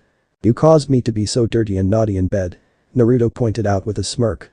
Kairiki got off Naruto as she sat before him. Naruto gazed at her breasts, the heavenly mounds of flesh before him. Kairiki giggled and began to play with her large breasts. "Go ahead, Naruto-kun. I know you want them. Naruto's mind was on autopilot. Without even thinking, he tackled Kairiki down on the bed and started to suck on her breasts. Kairiki sounded but smiled at the attention her blonde-haired lover was giving her breasts. Within Naruto's left hand, he gently squeezed and bounced her left breast as he sucked on the right breast. His tongue was swirling around the tip of her nipple as he sucked on it. This caused Kairiki to sound even more. Naruto continued this before alternating, not wanting to show one breast more attention than the other. The blush on Kairiki's face only became deeper as the expression on her face became a lustful smile. "Oh, Naruto-koi, you're very good at this, you're acting just like a baby." Naruto immediately stopped sucking her breasts as he looked directly at her. "It's not like I can help it. Your breasts are amazing," Naruto replied. Kairiki's lustful grin only increased. "That's good to hear this. No more warm-ups, give yourself to me," Kairiki answered lustfully, surprising Naruto at the changing in her demeanor before shaking his head as he smirked. "I guess I really flipped her switch, huh?" Naruto thought to himself. To his surprise, however, Kairiki once again pinned him down to the bed. Before feeding his stick to her very hungry yet dripping wet hole. Kairiki could only sound in ecstasy as her lover filled her every inch, only spreading her most sacred place. Naruto completely always reshapes her hole and insides to fit him only. Naruto's eyes widened when he felt her insides becoming colder and colder by the second. No matter how many times he did it with her, it never got old. She was always tight, and every time they would go at it until they both passed out. The drop-dead gorgeous queen of vampires began to bounce up and down on Naruto as her breast bounced or jiggled with her movements. The cold from within her inner walls increased greatly as a jolt of electricity surged through both Kairiki and Naruto. At this point, Kairiki began slamming down on Naruto repeatedly. Her sounds and screams only increased as Naruto's manhood pierced her deepest parts. It didn't help every time Kairiki slammed down, Naruto's stick hit her G-spot sending the queen higher and higher. Naruto gritted his teeth as he released another pleasure-filled groan. That's it. Oh, FCK me, baby. Fuck your slutty vampire queen. That's it Naruto-kun. Give it to me more baby. FCK yes FCK. Kairiki cried out as her tongue rolled out to the side of her mouth and her eyes rolled slightly to the back of her head. Naruto met with Kairiki's rubbing as both lovers created a rhythm. Naruto slammed her stick into his lover hard as her head flew back. Ooh Naruto-ko your stick is so deep. Yes oh baby. I want your baby inside me. Make me a mommy koi. Kaitiki sounded loud enough for the whole castle to hear her sounds. Ooh baby I am going to release. Kairiki sounded. Me too, Kairiki home. I can't hold it anymore. Naruto replied to her as the vampire queen and shinobi slammed into each other one last time. This resulted in Naruto releasing a large burst of white juice, which shot deep into her womb, filling the queen to the brim. With her womb and insides painted white. Kairiki released her tightened grip on Naruto as the orgasm higher was lasting and lingering. Kairiki twitches each time Naruto's stick pumped more baby making batter into her womb. Soon Kairiki fell on top of Naruto as instincts started to take over the queen's mind. Bring Naruto in close and her eyes glowing a bright neon pink, Kairiki bit into her lover's neck, this time, blood from her mouth mixed with the new blood her lover. Keeping their naked bodies close, Naruto could feel his orgasm tap her off. Darkness took hold of him gently much like her lover holding him now. Fading away into the shadows of his being, Naruto felt an overwhelming amount of pleasure and pain. But the pure amount of pleasure numbed everything Naruto was feeling. As the lovers grasped each other tightly, their wedding vows made from blood, passion, love, lust, and loyalty. When they woke up they would be husband and wife. And until the end of time, they will be together. The queen has finally found her king. Konoha underground bunker. Jiraiya was currently rolling out that toad summoning contract to reverse summon the Jinchuriki and former Yondaime Hokage.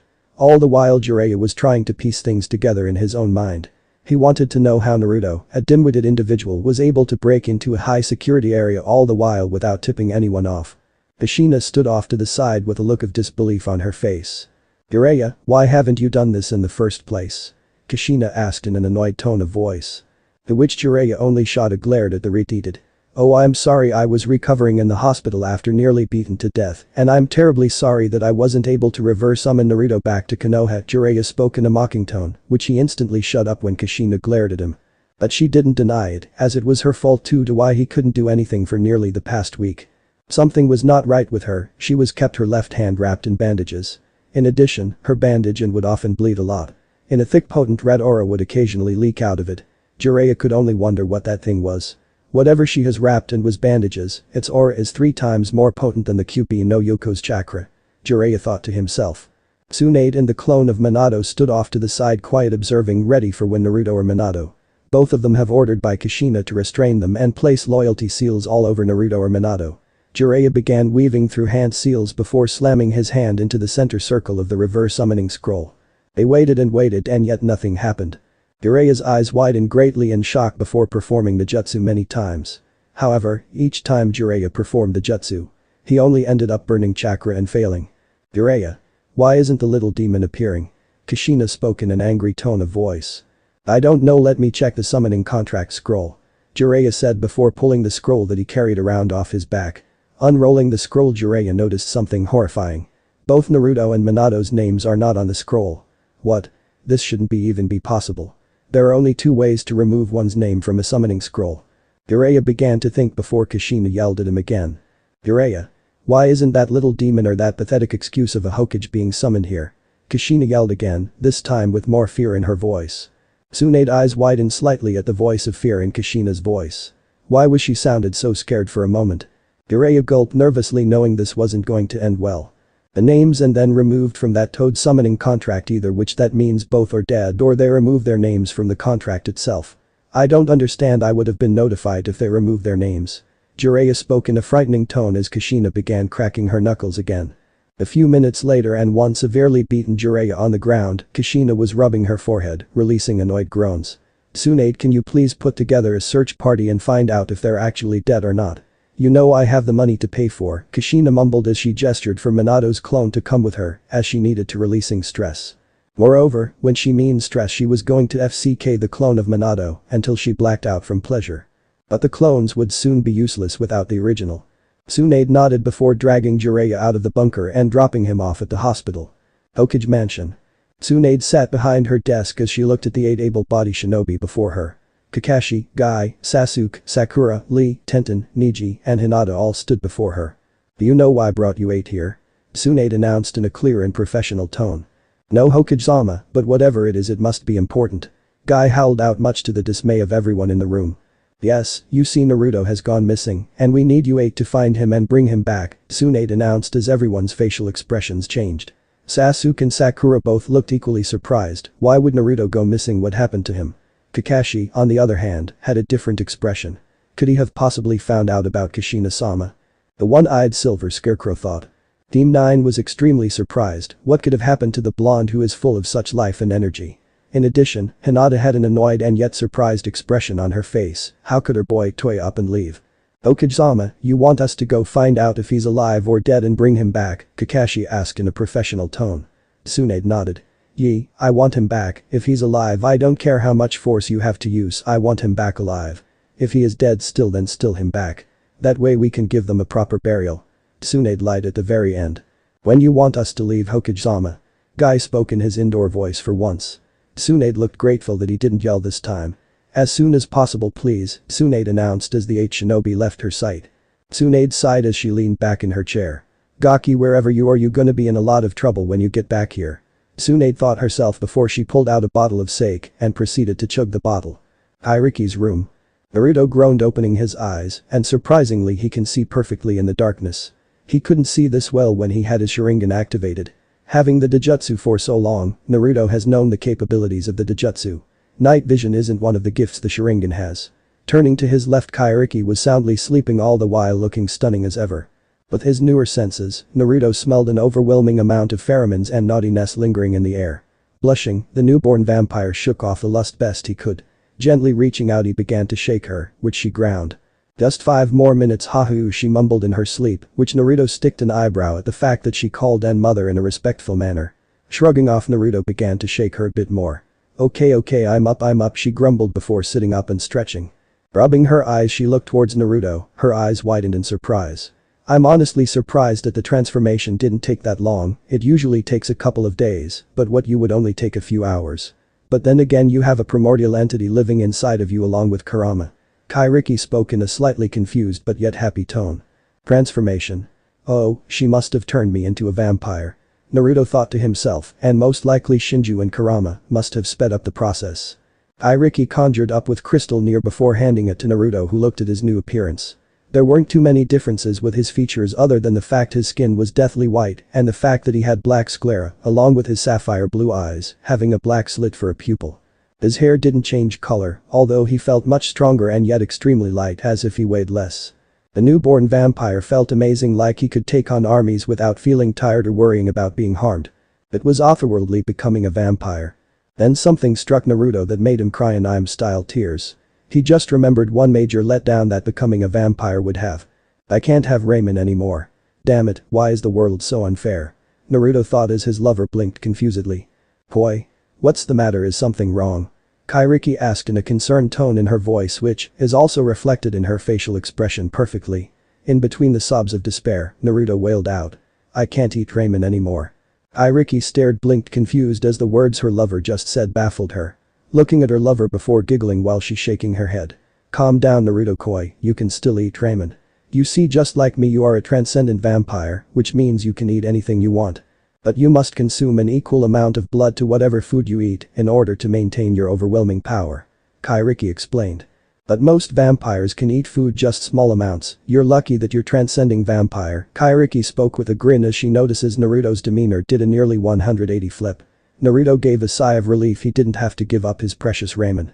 Kurama was simply laughing at his brother's behavior while Shinju simply blinked. Kairiki got out of bed and walked over to her walk-in closet. No more than 2 minutes later she came out in a beautiful black silk dress. Her hair is in a high fancy style ponytail with gems and some kinda crown that made up the whole headpiece. She also wore some fancy jewelry that must have cost a small fortune to make. Naruto Konami-chan made some clothes for you. She just sent them a few days ago after getting your measurements. They are on the end table your weapon rack. After you get dressed, I will lead you to the dining room and explain your abilities as a transcendent vampire. There you can eat some breakfast and drink some blood before I send you off to meet Ami-chan, as she said she had a mission for you. Kairiki instructed as Naruto nodded in understanding as he went to put on his newer outfit. Kairiki all the while enjoyed the nude display of her lover husband. It didn't take Naruto long to get dressed, he would definitely have to thank Amaterasu for the clothes. They were much better improvement and he swore he saw Fuinjutsu all over the newer outfit. Though the seals were barely noticeable and blended in with the fabric wonderfully. He was currently wearing a black armor mesh shirt under his black ankle-length ceremonial kimono. Keeping his ceremonial kimono closed is a long flowing crimson-red silk sash. Over the ceremonial kimono, Naruto wore an also burnt orange with black flames licking the bottom of his haori. Naruto is also currently wearing black hakama that allow for much more movement and freedom in his movements. Naruto traded in his shinobi combat and boots for more sleek-looking combat boots that reminded Kairiki of the Daiukai in Yateisho. Naruto's entire outfit was made from the finest and strongest silk any mortal or deity could get their hands on. Naruto also looked rather dashing in his newer outfit. Kairiki smiled as she liked Naruto's new look before gesturing for him to follow her to the dining room. Naruto followed his wife to the dining room. There Naruto learned from his wife all his newer powers and abilities he would have to train in. Learning the vampire arts and magic in general was going to be fun for the young vampire. From his newfound godly strength to his other amazing abilities that Kairiki promised to train him in. The new transcendent vampire looked like a kid whom just gotten a new toy. Naruto was excited and in awe about all the abilities he would have to learn and train correctly in. The Megacure. It had been 6 days since Amaterasu extracted Kyomi and Kairiki from Naruto. And in those 6 days Minato was recovering from the removal of the seal's place on him and currently getting back into shape. Right now Minato was currently being acquainted with the area but learning the land, its people, and how it's governed. He was nearly back at 100% thanks to Amaterasu's aid and the fact many of the other shinobi here were quick to aid the former Hokage to get back into shape. Even that crazy woman Mikasa helped Minato much to the single father's dismay, but he still welcomed it. Surprisingly Minato gets along with most of the members of the Akatsuki. Such as Nagato, Konan and Yahiko who is Konan's husband. Minato was surprised when his surrogate nephew Itachi came barreling into his recovery room, asking him a million questions. It was good to catch up to the former Anbu captain. There are only 8 members of the Akatsuki in total, Amaterasu the leader, Tsukiyomi second in command, Susanoo the enforcer, Nagato the CEO, Yahiko Taijutsu specialist, Konan head of security, Itachi head of interrogation, and finally Mikasa who is Susanoo's estranged girlfriend and also their main field operative. They were all very good people but as a loving father. Minato's main concern was the safety of his son. When Minato found out that Amaterasu offered his son a place in a criminal organization at first he was both greatly worried and a bit angry. However, soon afterwards he found out the reason Amaterasu started the Akatsuki. She started this organization in order to maintain balance in the human world as the gods lost all interest in this world. Moreover, in order to create balance they needed to free the 9 Bijuas from their containers. Amaterasu is not cruel and would never kill someone unless she absolutely had to. Minato's respect for the former sun goddess began to grow. As the hours passed Minato spent most of the time eating, resting, and training, trying to get back in shape as fast as possible. He wasn't skin and bones thankfully when he was freed and he had some muscle. But he lost a lot of muscle mass and he needed to eat healthier food for the next month before he could even think of having a candy bar. Which sucked for Minato cause he had a sweet tooth along with a small ramen addiction. Amaterasu-sama, do you have any word on how my son is doing? Minato asked the former goddess in a polite tone. Though if anyone else was in the room they would have heard the underlying concern and worry for his son's safety. Amaterasu smiled and nodded. Yes, he should be on his way here since shortly. As you know I've offered him a place in the Akatsuki, I would like to offer you the same when you feel ready. Amaterasu said politely looking at the loving father with a calm look. For all that you've done for me and my son, it's the least I can do for you Amaterasu-sama. The former Yondaime Hokage said as he bowed his head to Amaterasu waved him off. There's no need for you to be so formal with me Minato. Anyways I have a meeting with Shizuka a very powerful kunoichi and the current leader of the Nadeshiko village. Would you like to accompany me there? Amaterasu asked as Minato nodded. Not even 2 seconds later a pillar of darkness shot up from the ground, revealing Naruto in all of his vampiric glory. Amaterasu had already informed Minato ahead of time that Kairiki was going to turn Naruto into a vampire. But was still surprised at the godly powerful aura Naruto had. It even surpassed Kairiki's powerful aura nearly 4 times over. At first, Minato didn't like the idea until he found out how much his son actually loved the queen of all vampires. But still, doesn't mean he won't protect his son. He did give the queen of vampires a menacing glare that promised unworldly or ungodly pain if she even so much caused his son pain. Her blood would be painting the walls. Still, he back off as he wanted his son to be happy, so he allowed it. Naruto groaned slightly at the bright sunlight before shaking off the discomforting feeling. Ami-chan. I would like to thank you for the clothes you prepared for me. Kairiki Haim said you had a mission for me. Naruto asked as he spotted his old man. Minato smirked and greeted his son with a wave who replied in kind. Amaterasu smirked, she preferred being called Ami-chan to Amaterasu-sama any day. Yes, I have a mission for you. I need you to go to Sunagakure with Itachi and Nagato to set up a meeting between me and their current Kazuki Gaara. Amaterasu asked. Naruto raised an eyebrow. Why do you want us to set up an appointment with him? Naruto asked curiously, as Amaterasu sighed. The main reason why I'm asking this is because he is the Kazuki. You, on the other hand, had both Kiyomi and Kairiki sealed within you, so we targeted you first.